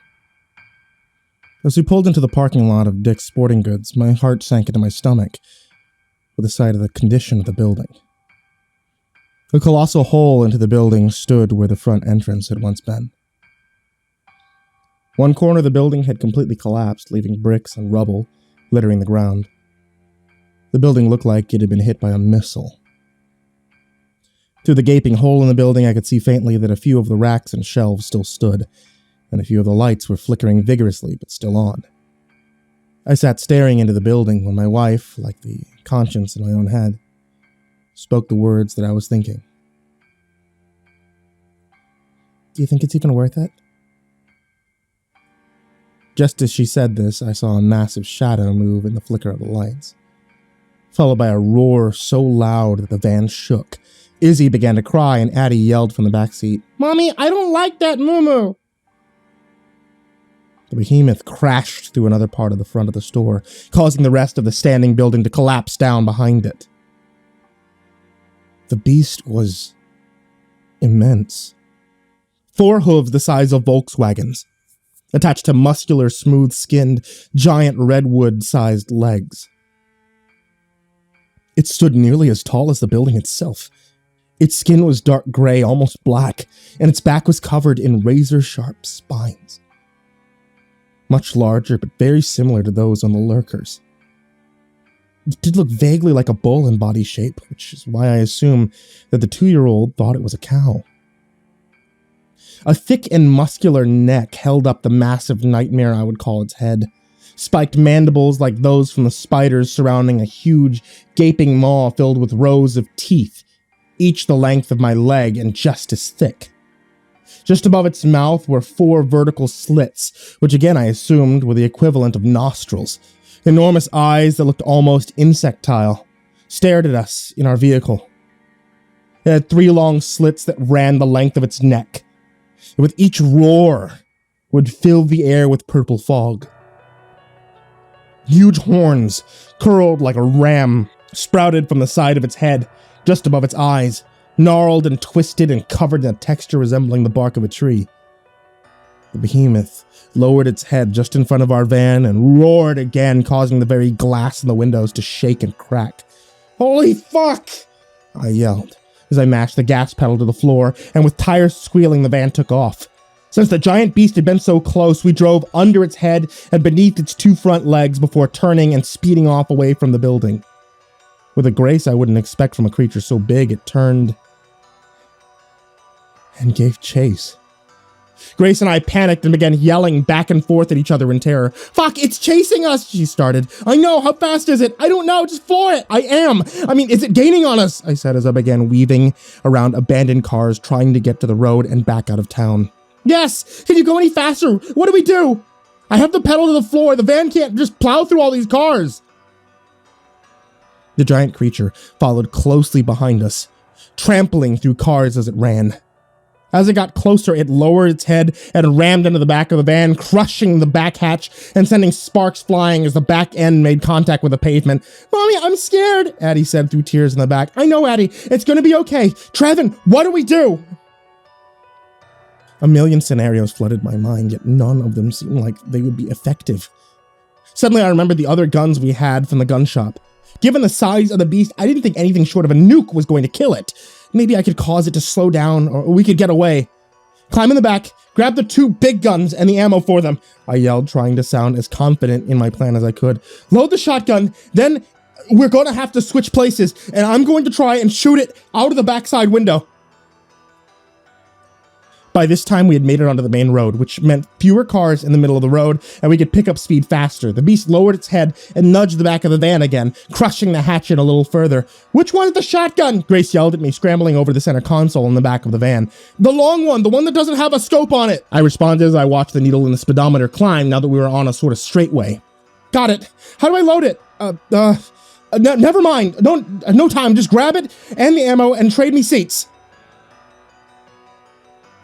Grace set the gun in the ammo boxes behind the center console and half hopped into the passenger seat as I set the cruise control. She grabbed the wheel and I wiggled my way out of the seat and into the back. Grace slid into the driver position, clicked the cruise control off, and floored the pedal. I grabbed the gun and a box of deer slugs. I quickly ripped the box open and shoved 2 into the loading tube. I unhooked Izzy's car seat and slid it into the passenger seat. Sliding the side door open, the Colossus let out another roar and began to lower its head. I braced myself between the door jamb and the chair, pumped the shotgun to load a shell, and tried my best to take aim at the beast's eye from a bouncing and moving vehicle. I pulled the trigger as we hit a bump, and my first shot missed, hitting the creature's horn. The impact from the slug caused the creature's head to jerk slightly in the direction of the impact, but didn't slow the beast. I pumped again and fired a second time. This shot made contact with the center of mass of the creature's head. I saw a small spurt of purplish blood as the bullet hit, and the beast slowed, but only for a second. I reached down and tore the box of double-aught buckshot cartridges open and loaded one. Followed it with another slug. I pumped the shotgun, loading the slug first, and leaned out the open door again. My next shot missed the eye again, but hit just above the mouth, next to the slits in its face. I saw the purplish blood spray as the slug made contact. Again, the behemoth slowed, but only for a second. Although it only slowed for a second each time, it still gave us a second to slightly pull ahead. Shit! Grace yelled just before the van hit a big bump, and I saw a spider creature fly tumbling underneath the back of the van. The engine of the van was roaring as Grace was trying to keep the van going as fast as possible, yet keeping it on the road and avoid various obstacles. I pumped the shotgun again, loaded the buckshot into the chamber. The beast roared just as I fired. The large balls of the double-aught finally hit my target, and as they pierced the beast's eye, it lowered its head in what I assumed was pain. As its head came toward the ground while it continued to run after us, its horn caught the pavement and caused it to tumble over in a sort of clumsy somersault. As we sped away from the behemoth and towards the outskirts of town, it stood back up and let out one final roar after us as it watched us drive away. I gathered the shells and I put the gun and the shells back in the back of the van after closing the sliding door. I moved Izzy's car seat back to her base and kissed her forehead before turning and doing the same to Addie. Addie responded to my kiss by saying with tears in her eyes, "I want to watch a movie."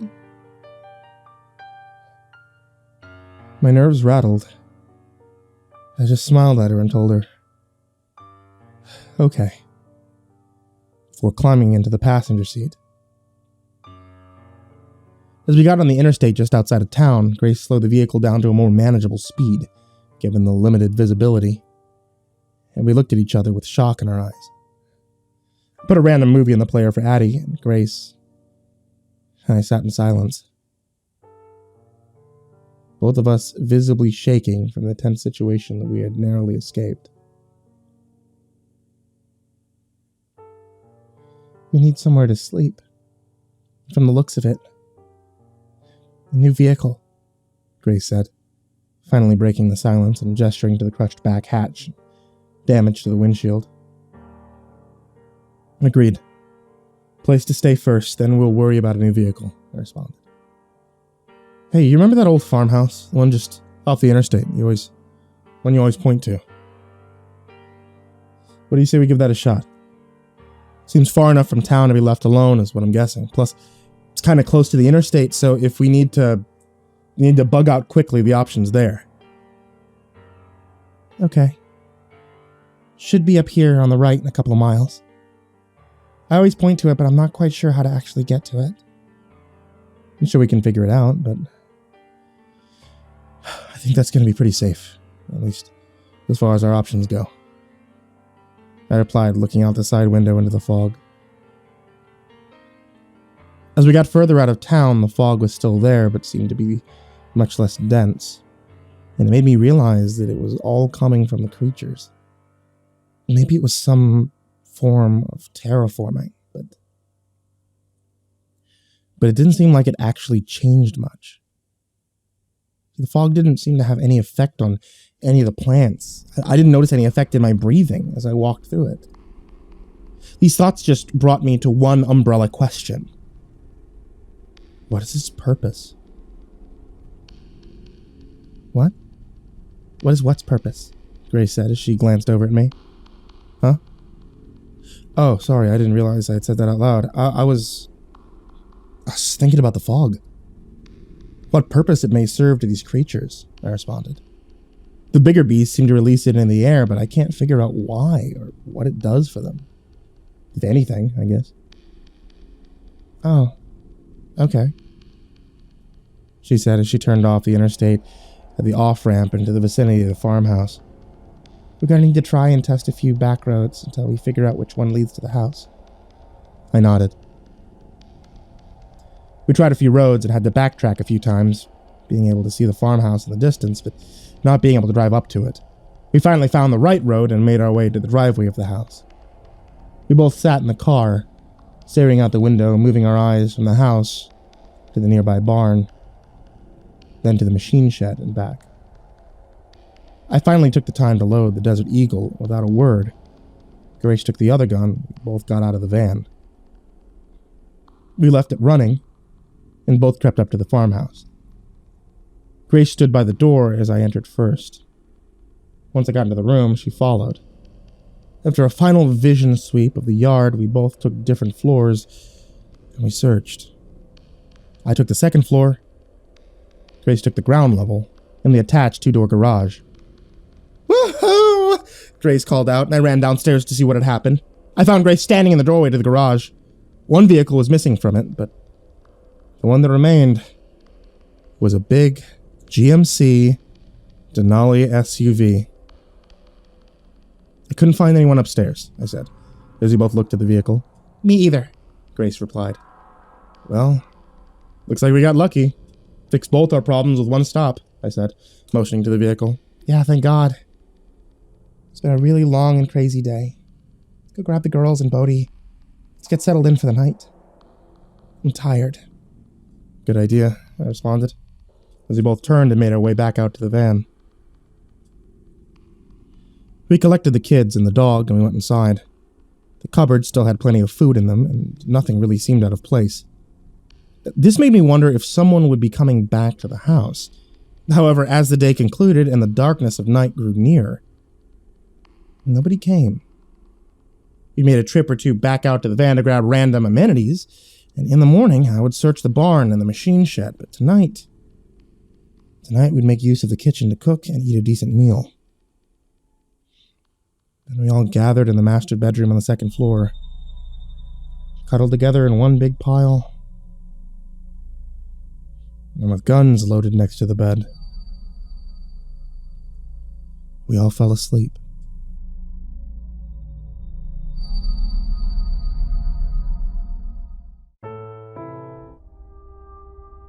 Day 26. It's been 2 days now in this farmhouse. We woke up yesterday morning, we realized we had no actual plan for what to do or where to go next. I was sure nobody was coming back to the house, because yesterday when I went searching the machine shed and the barn, I found the previous owner impaled on a pitchfork. It looked like he had fallen from the loft and landed on it. It seemed like he had been there for a while. I told Grace what I found, and while the girls played with a few toys we had brought with us in the house, she helped me pull the pitchfork from him, and we buried him this morning, behind the barn. We yet to hear any screams or screeches since we arrived and claimed the house, so I think we may stay here for a few more days. It'd be nice to soak up the little moments of peace among all this insanity. Day 28.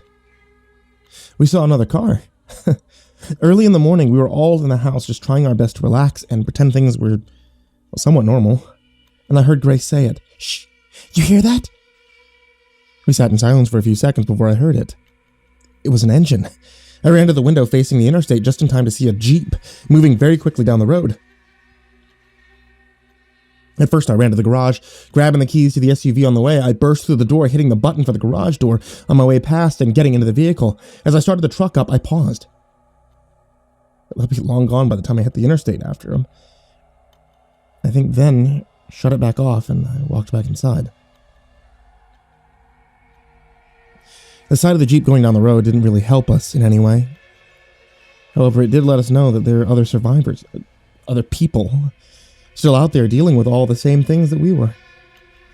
As I walked back in, Grace stopped me to ask what I'd been planning. I responded, telling her that I was going to try and flag or chase them down. But I thought it through and I changed my mind once I got in the SUV. We let the girls play for a little while as Grace and I talked about the Jeep and what it means to us after talking about it for a few minutes. We came to two conclusions. The first was that the people in the Jeep were long gone by now anyway, and that after my encounter with the janitor at the rest stop, it may be safer to keep to ourselves. "Mommy? Daddy? Will you watch a movie with me?" Addie interrupted as she came running into the room. Grace and I looked at each other for a second, realizing that our conversation was basically over anyway. Before I answered, "Yeah, of course, monkey butt. Let me see if I can find a way to make that happen." I got up and I made a trip out to the van to gather some of the DVDs we left in it to keep Addie occupied on long drives while Grace looked through the house for a way to play them. She quickly and easily found out that there was a DVD player in the house's living room. While we sat and watched a movie with our daughter, we heard from the window a sound that we hadn't heard in a few days, and dreaded hearing. It was a deep, guttural screech from a lurker. Grace and I shot each other looks of panic as we got up and we ran around the house to make sure that it was secure. Once we had made sure the house was sealed up, we grabbed the guns and we kept them near as we finished watching Moana for the millionth time that Addie had watched it. Luckily, other than a few more screeches throughout the night, we were able to crowd into the master bedroom again and safely do our best to fall asleep.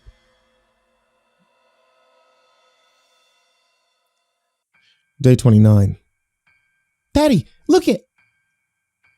My eyes slowly drift open, noticing Addie pointing to the window of the second floor bedroom.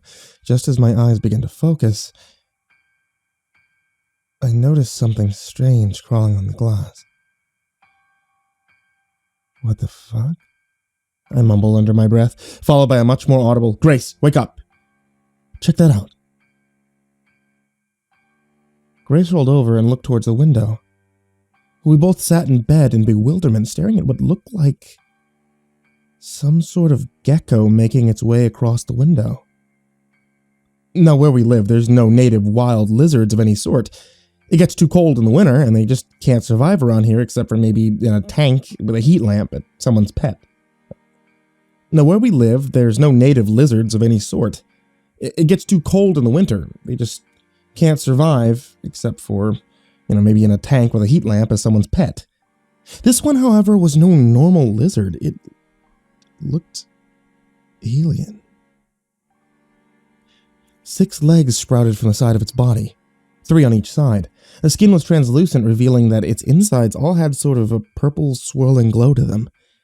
It had 4 eyes, 2 on each side of its head, and short black splines ran in a line down its back. What is it with these creatures and the spines? I thought to myself, as I got up to go inspect it closer from the side of the glass. Other than its odd look, it seemed rather harmless. It behaved like any other normal lizard its size would. Didn't seem aggressive. It seemed like it was just on the prowl, looking for bugs to eat. I'll admit that the swirling purple glow of its insides were a bit mesmerizing, but my close inspection of the little alien lizard was suddenly cut short when I heard the faint rumble of another engine. I rushed over to the window facing the interstate again and looked out, maybe expecting to see the Jeep drive by again, but it was different. This time, it was some sort of small SUV, too far away, and the fog blurred my vision just enough that I couldn't really tell what kind exactly it was. It was heading in the same direction as the Jeep, a different group heading the same place, maybe, I asked myself, in the confines of my own head. Hey, what do you say we go investigate off in that direction? This is the second car that we've seen going that way. Do you think they know something we don't? I said, looking at Grace while she handed Addie a small package of mini donuts for breakfast. I don't know. I think it's safe here for the time being. We have plenty of food to last us for a few more days, she replied. Yeah, okay. Sounds good enough to me, but eventually, we're going to need to find somewhere to resupply ourselves, When we do, I think we should follow the direction of those other cars. I'm going to move the stuff from the van to the SUV, so we don't have to later, I said, as I headed towards the outside door to the van. I walked outside, letting Bodhi come with me so that he could do his morning business.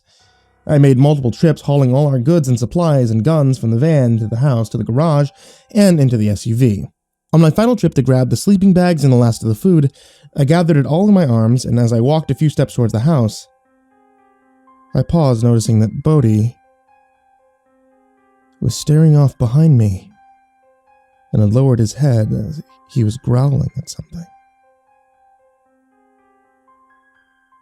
After a few seconds looking and listening, trying to figure out what he was growling at,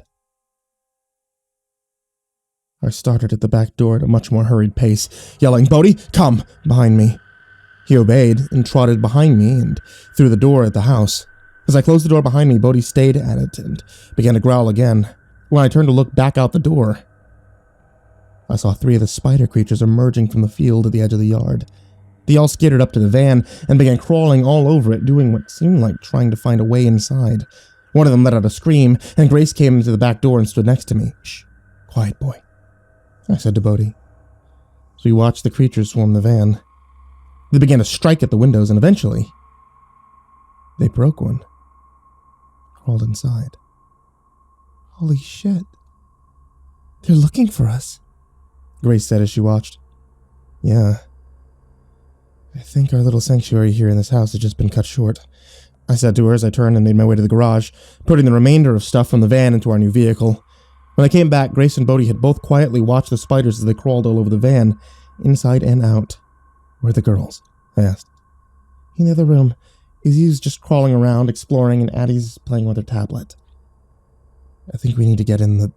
I began to say as a blood-curdling screech pierced the air and 2 lurkers jumped from the field into the yard and began looking around. "Shit," I said, slowly realizing that our situation was getting worse by the second. "How far is the next town?" Grace said as a whisper. "I'm not sure. 10, 15 miles, maybe," I whispered back. "We need to get in the car and go before they start breaking into the house." Okay, let's hurry. Help me grab the girls and we all get loaded up," Grace said. We both quietly rushed into the other room and scooped up the girls. I moved the car seat over to the SUV but didn't have them strapped in yet. We grabbed what we had brought into the house and what few things from the cupboards we could quickly grab. Each of us took our guns and rushed out to the garage with loaded arms. Grace kept the girls quiet as Bodhi followed me around the SUV, watching me as I strapped the car seats in as fast as I could. Addie's seat was the first, and she began to climb her way into it as soon as I was done. Grace strapped her in while I got the base of the car seat strapped in, and we clicked Izzy into place. Bodhi jumped in from the back and made his way up between the seats, over all of our supplies. And just as I clicked the car seat into the base, we heard a window shatter coming from outside the garage. They made it into the house. Grace and I jumped into the vehicle, and just before I hit the button of the garage door, I stopped. Fuck, keys, I said, looking at Grace. I looked out the window and towards the door of the house and took a deep breath.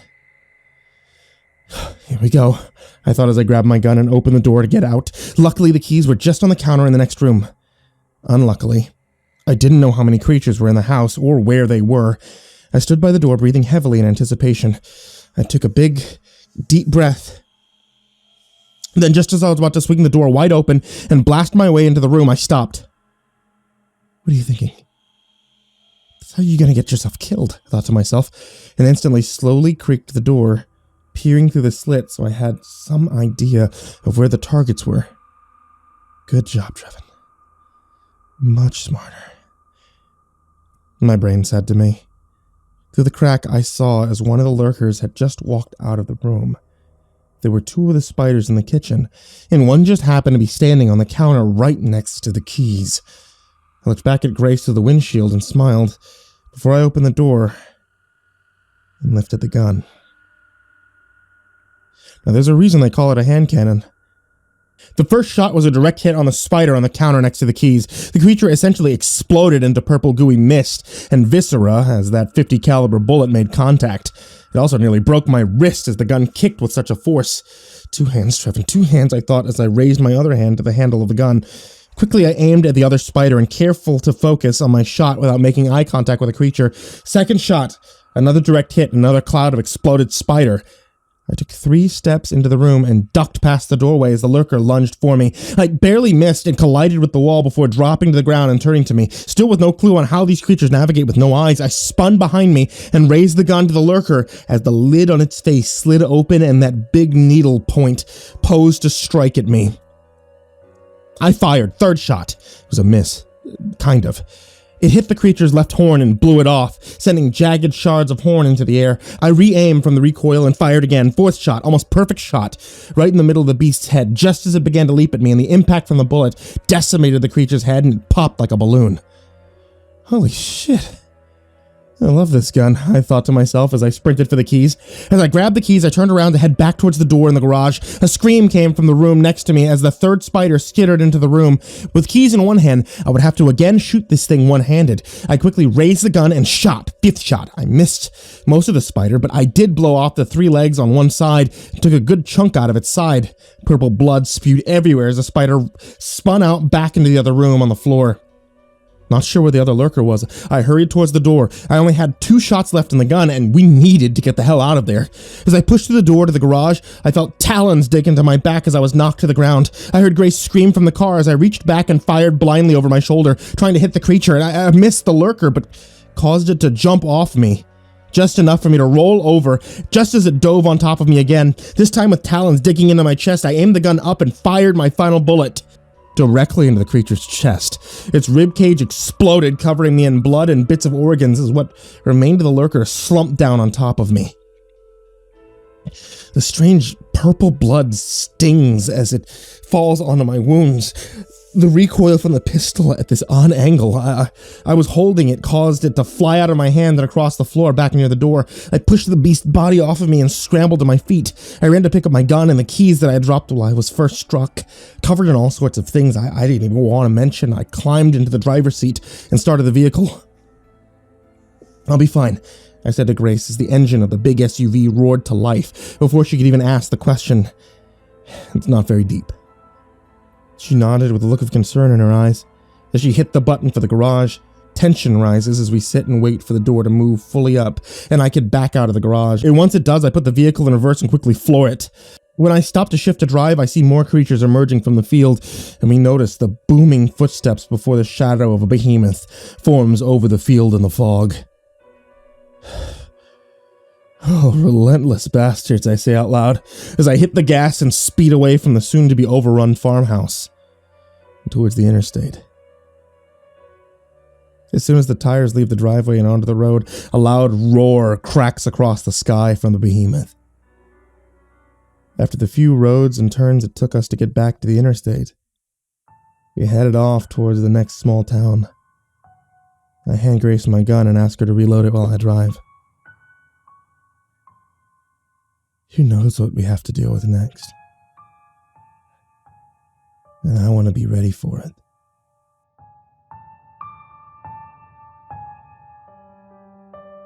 Day 29.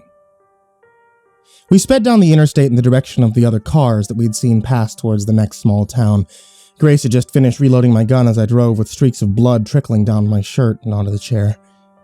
I was still mostly covered in the spray of viscera from the lurker that I'd shot on top of me, but cleaning myself off was second in my mind, behind the need to put a decent amount of distance between us and the horde of creatures that had descended upon the farmhouse that we had taken shelter in. "Look!" I shouted, pointing to a sign on the side of the road. Grace looked at it and asked me what I thought it meant. My hope was that it meant there were other people held up somewhere in the form of a makeshift fortress. However, all the sign said was the word survivors, which left ample room for interpretation. We drove down the road for a few minutes, speculating on what the sign might have meant. And as we got closer to the next turn, the signs became more frequent. As they became more frequent, I started building suspicion towards them. The fog again became denser the closer we got to the town, which to me meant that there was a higher amount of larger creatures in that town. From what I can tell so far, the creatures are the ones producing the fog. And I thought that more fog would mean more creatures. This next town was slightly bigger than our town, but still small. As we pulled into it, I noticed that the road also had Humvees blocking it at one point, but had since been moved and mostly stripped of parts from what I can tell. As we slowly crept further into town, we followed the signs that had recently began to include arrows on them. I could tell we were getting closer to whatever the signs were leading us to because we were soon surrounded by abandoned vehicles on the side of the road, where it looked as though people had gotten out and walked the rest of the way. There were at least 50, if not 100 cars just left behind. We parked in the driveway of a house that looked like it had definitely seen better days, and sat looking around in silence for a few moments. Something feels off about this. I finally broke the silence as I turned to Grace. "Yeah, I'm not sure I like this either," she replied. "But you need to clean that stuff off of you, and we need to get you bandaged up." I nodded in agreement. We sat for a few more seconds in silence before I broke it again. "I'm gonna search the house real quick, rinse off in the sink, maybe steal some t-shirts or something to make bandages out of. Then I want to inspect whatever's up ahead before we make contact." My focus was really on getting clean and bandaged up, rather than making contact with whatever lay in wait just down the road.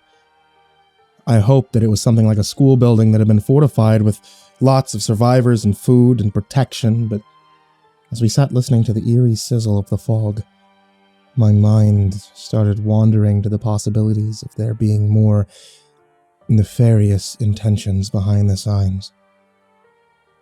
Grace opened the glove box and set her gun on the dash, letting me know that she realized her part was to wait and protect the kids. Bodhi whined as I opened the door and began to get out. I looked back at the vehicle and tried to decide if I should take the bow to be as quiet as possible, but suffer the pain in my shoulder each time I drew it back. Or do I take the pistol and know that any time I had to use it would announce loudly exactly where I was? I decided to take the bow, at least for the first step of this plan. Bodhi whined again as I turned to leave the vehicle, which caused me to turn back around to him. "You want to come with me this time, puppy dog?" I said to him. He chuffed in response. "Okay, let's see how you do. Come on," I said as I motioned for him to follow. Grace looked at me with worry, knowing that he tends to run off, and I wasn't grabbing his leash. I looked back at her, confident that he seemed to have a new understanding of all these unusual circumstances. As I crept up to the house, he followed right by my side, head turning, alert for anything that may be off. We walked into the house with ease because the door was already broken. I scanned and searched each room of this single-story ranch house before stopping in the kitchen to use the sink to wash off all the muck I was covered in. I removed my torn and tattered shirt and half-assed washed it before putting it back on wet. Bodhi sat by the door, watching back and forth from me to out into the hall, toward the door. Once I was done washing off, I examined my wounds, and just as I expected, they weren't very deep and had already stopped bleeding. I went to the only real bedroom I had found in my earlier search of the house, and in the closet I grabbed a couple of shirts to tear into strips and use as makeshift bandages if needed. Bodhi made a soft woof and ran out of the house to the vehicle. I followed him and found him waiting by the door to the SUV. "Good boy," I said to him. "This next part might get crazy, pup. I think you should stay and protect everyone in the car." He woofed, did a few quick wags of his tail, which I took as him agreeing, before opening the door to let him back in. "You look better," Grace said, motioning to the now lack of blood and guts covering me. "Yeah, I feel better too. I'm gonna sneak up ahead and see what I can. I'll be back to get you in a few minutes," I said, in a weak attempt to reassure her. "Or you'll be running back to jump in the car and get us the hell out of here. Same as before. I know the drill. I love you. Be careful," she said. "I love you, Daddy," Addie yelled from the back seat. "I love you too. I'll make it quick," I said. And with that, I shut the door and ducked behind all the cars as I snuck my way down the road. As I got to the end of the road, I saw an old stone church surrounded by 10-foot-tall fences. It looked like it had been erected using various parts of different fences from around town.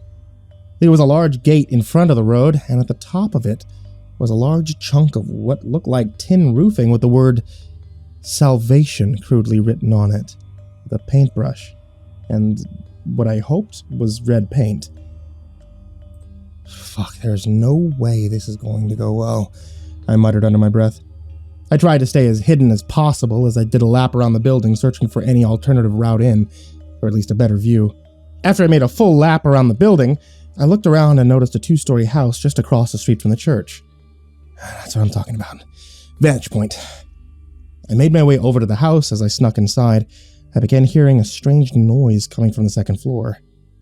It was muffled, but almost sounded like people talking. I found the steps and drew the bow as I began the climb.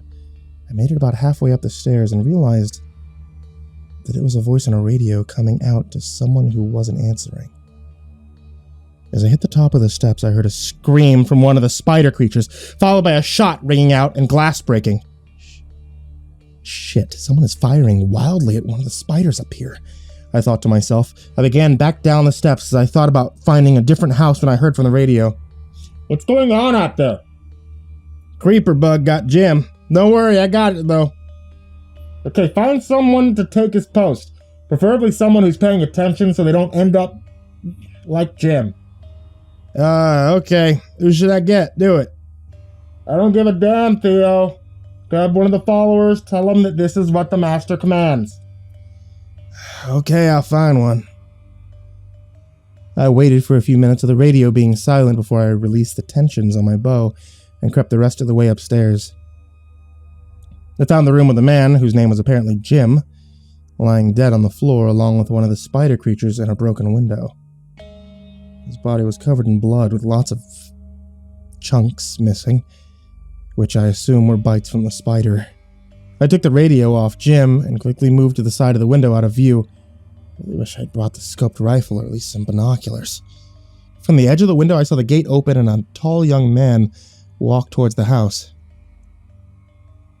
This must be the sorry son of a bitch that was going to take Jim's post, I thought as he made his way towards the door. I quickly set the radio back down next to Jim in the middle of the room, slid over to the cover behind the door, and drew my bow. The radio started crackling out. "Ben, you at your post yet?" Clearly this new guard's name was Ben. The radio was silent for a few more seconds before repeating. "Ben, have you made it upstairs to your post yet? Answer me." I could hear him coming up the steps and half jogged over to the room. He came in the room. When he had gotten halfway to the radio, I called out to him, revealing that I was there. "Hold it right there, Ben," I said.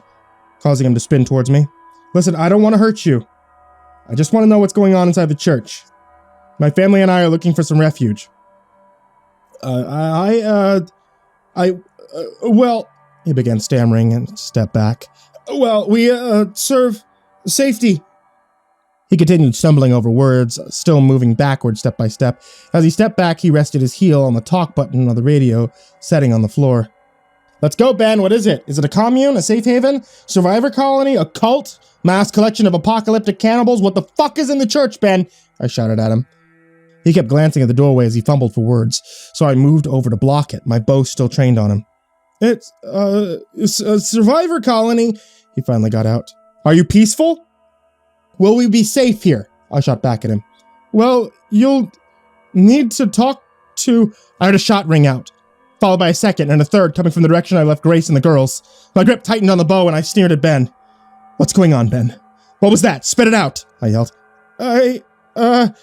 He began again. Just then, I took a blow to the back of the head, causing me to release my arrow. As I fell to the ground and everything around me faded to black, the last thing I saw was my arrow hitting Ben, right at the base of the throat. He collapsed as well and began to very quickly cover the floor around him in a pool of blood as he bled out. Grace watched as I walked away from them to go look ahead at whatever was at the end of the road. At first, they sat in silence as Grace alertly scanned all around the vehicle. Mommy, I want my tablet, Addie said from the back, after about 15 minutes of sitting quietly. What is taking him so long? He should be on his way back by now, Grace thought, as she handed the tablet back to Addie. Just as she thought this, Bodhi began to growl as he stared out the windshield. Grace turned to see 3 men with guns looking through vehicles as they walked. Bodhi barked at the men and they all turned their attention to the SUV. Grace quickly got out the gun and raised aim at the closest man. She began yelling, Who are you? What do you want? Don't worry, man. We're just out here looking for survivors, said the first man. Where's my husband? Grace demanded. We haven't seen anyone else, just you, said the third guy, the one Grace had the gun aimed at. The one furthest back was snickering and half whispered to the first guy. Yeah, she'd be perfect. What? Grace realized that they never said why they were looking for survivors, just as Bodhi jumped out of the car and began running at the 3 men. The first, furthest back, took a shot at Bodhi but missed, and Bodhi changed directions, running off behind the houses. The shot taken at Bodhi caused Grace to panic, and she fired 2 shots into the man, one hitting him in the stomach and the other in the chest. As the man slumped to the ground, Grace took aim and fired at another of the men, but the gun had jammed. They descended on her, and with a blow to the back of the head, knocked her out.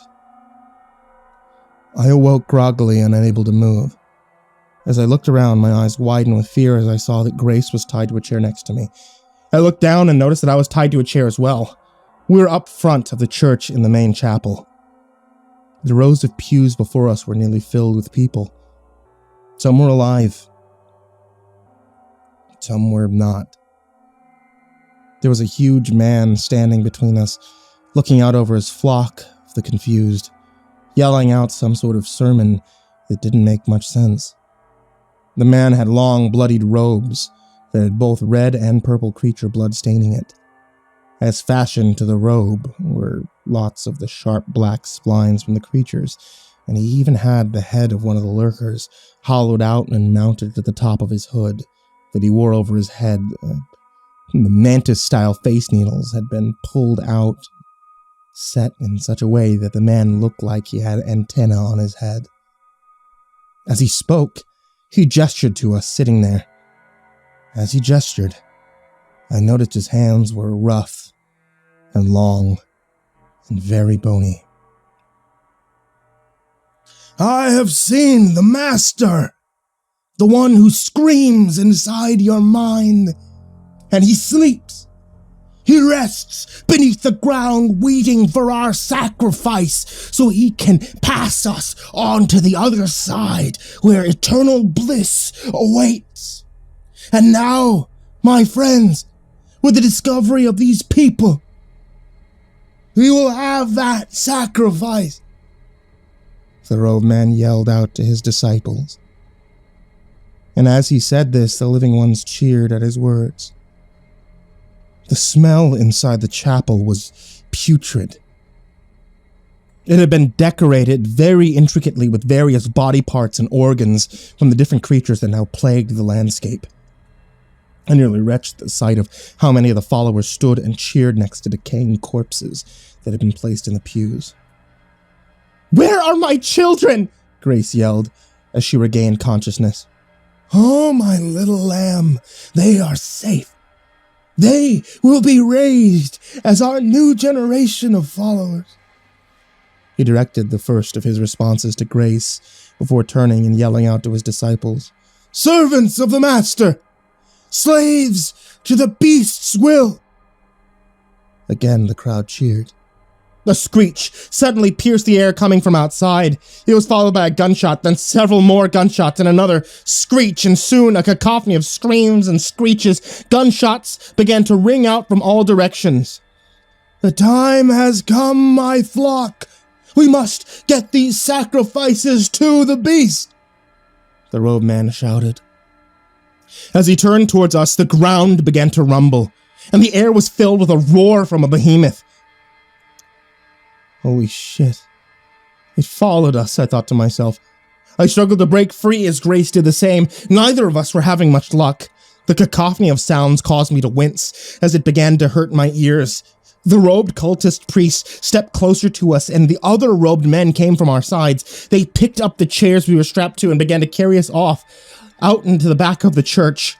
A second roar thundered across the sky, just before the behemoth trampled in through the front of the church, causing parts of the building to collapse. Spiders and lurkers poured in behind it, and the armed guards were picking them off very quickly, but not quickly enough. The men carrying us panicked and dropped us. I hit the ground hard, sending pain through my body. As Grace hit the ground, the chair broke, giving her movement in her right arm, and still with the splintered pieces of chair strapped to her arm, she quickly tried to untie her other arm and free her feet. "We praise you, mighty beast! We have sacrifices to your master!" the priest yelled to the behemoth as it stepped closer.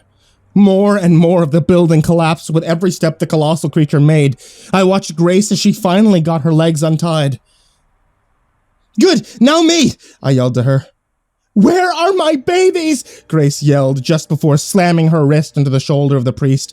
The jagged and splintered chunk of the chair arm that she still had strapped to her arm pierced his shoulder, disappearing for a second, and came back out covered in blood. Rage filled her eyes, and just as she was about to strike again, the behemoth roared, and she staggered back. Deafening at that short of a distance, the ground shook with the roar.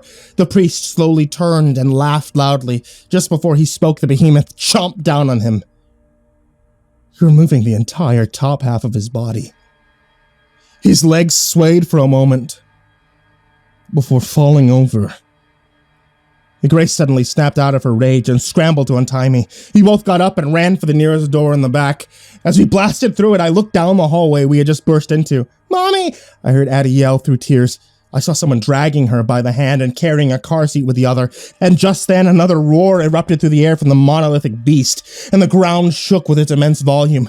Grace and I sprinted down the hall after our children as part of the building began falling around us. We pushed into the room, and running at full tilt, the emaciated woman turned around and I jumped, planting both my feet into her chest. She dropped the car seat in Addie's hand, and the impact from my blow slammed her back into the brick wall behind her, and she slumped to the ground, the blow instantly knocking her out or killing her. I'm not sure which, and honestly didn't care. Grace grabbed Addie, and I scooped up the car seat with Izzy in it. We ran out of the room and towards what I hoped was the back door. Guns were still firing, meaning that they were either doing some damage or at least keeping the behemoth at bay. The screeches and screams of the other creatures had died down, so I was hoping that meant most of them had been eliminated. And as we burst through the back door and into the open air, another roar emanated from inside the building. This roar started sounding weaker, meaning that the guards were doing at least some damage. Close behind us, the massive beast crashed through the back of the building. As we ran away and back down the road, I heard the 50 cal, the machine guns that had been removed from the Humvees at the edge of town. They sprayed bullets at the giant for a few seconds before I saw a lurker take one of them. As we ran, a spider came around the corner and jumped at Grace, hitting her in the back and knocking her to the ground. Izzy's car seat bounced and skidded on the ground. I spun around as Grace yelled out. Setting Addie down, I ran to Grace and I grabbed the spider by the legs and whipped it towards the air at the behemoth. Izzy was crying and scared, but completely unhurt, at least. As Grace got back up and grabbed the car seat and began to run again, I scooped up Addie, who was crouched by a wall, where I sat her down, crying. As we ran, the behemoth sluggishly followed, dragging its steps more and more each time. It let out another gargled roar, and lots of purple blood spewed from its throat. We got to the SUV, and as we loaded the girls inside, we noticed that Bodhi had returned to it. He was hiding in the back. I ran to the back of the SUV, and I grabbed the rifle and a handful of rounds, and I loaded a few rounds, and I crouched near the back of the vehicle and aimed for the eyes of that beast.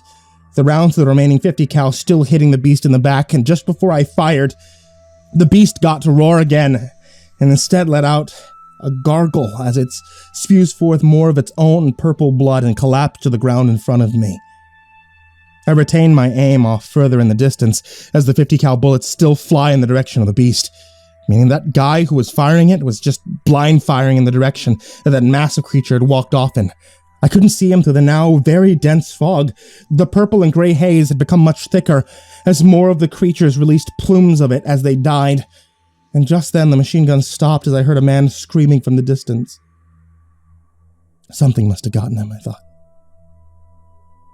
And just as that thought entered my head, the behemoth flared the slits in its neck and released a massive amount of fog into the air. Still not completely sure if the fog had any true effect on us. Battered and beaten from nearly a month of all this running and fighting, I turned and I got back into the vehicle and I sped off, out of town, as fast as I could. Creatures still flocking to the town towards the church. We rammed and ran over lots of them as I floored it out of town, and when we hit the interstate again, the fog seemed to lighten the further we got from that large gathering of creatures. I really had wished that I still had the pistol, at least one of them. But both mine and Grace's were taken from us by the cult, and we didn't get the chance to get them back before our escape. We did find the girls. Surprisingly enough, Bodhi, on our way out, and that's what truly matters. The girls calmed down almost as soon as we hit the interstate, and we sat driving in silence, broken only by the sound of tires on the road, still in shock from the insanity of the day.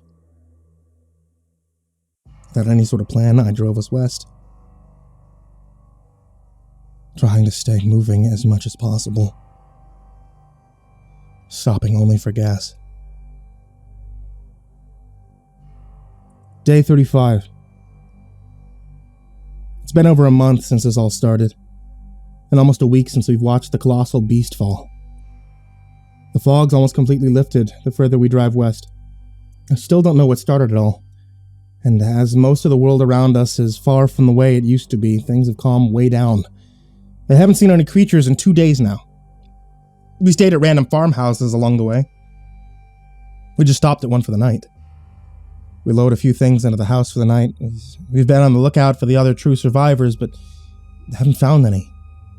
This is the new life that we live now. It's lonely. It's hard. Spending every day feeling like you're on the run from something that's no longer around anymore. The days seem insanely long in this new existence. I almost wish the creatures were still around, just for a little conflict from day to day. That being said, we're all safe. It's been really nice not needing to deal with all the hassle. There's still so many things that I didn't know, I didn't understand. So many questions remaining about what had thrust into this new world. Questions like what had caused it all this in the first place. Where was everyone? And did killing the behemoth truly cause it all to end, or did it just happen to coincide with something else? Something that happened around the world. I still never found out what the fog truly did. So many questions remain in my mind, but I guess like they say, don't look a gift horse in the mouth, right? Day 56. I woke up this morning again to Addie asking for breakfast. As I began to search the house for something to feed her, food is getting more and more scarce in this now barren and lonely landscape, I glanced out the window, and fear rose in my throat, and my hands began to tremble as I called out to Grace. "Grace, grab Izzy and get down here quick!" As I look out the window in the dim morning light, I could see dew covering the grass. And the day outside, very quiet, except for a soft sizzle. There's a gray and purple fog starting to roll in.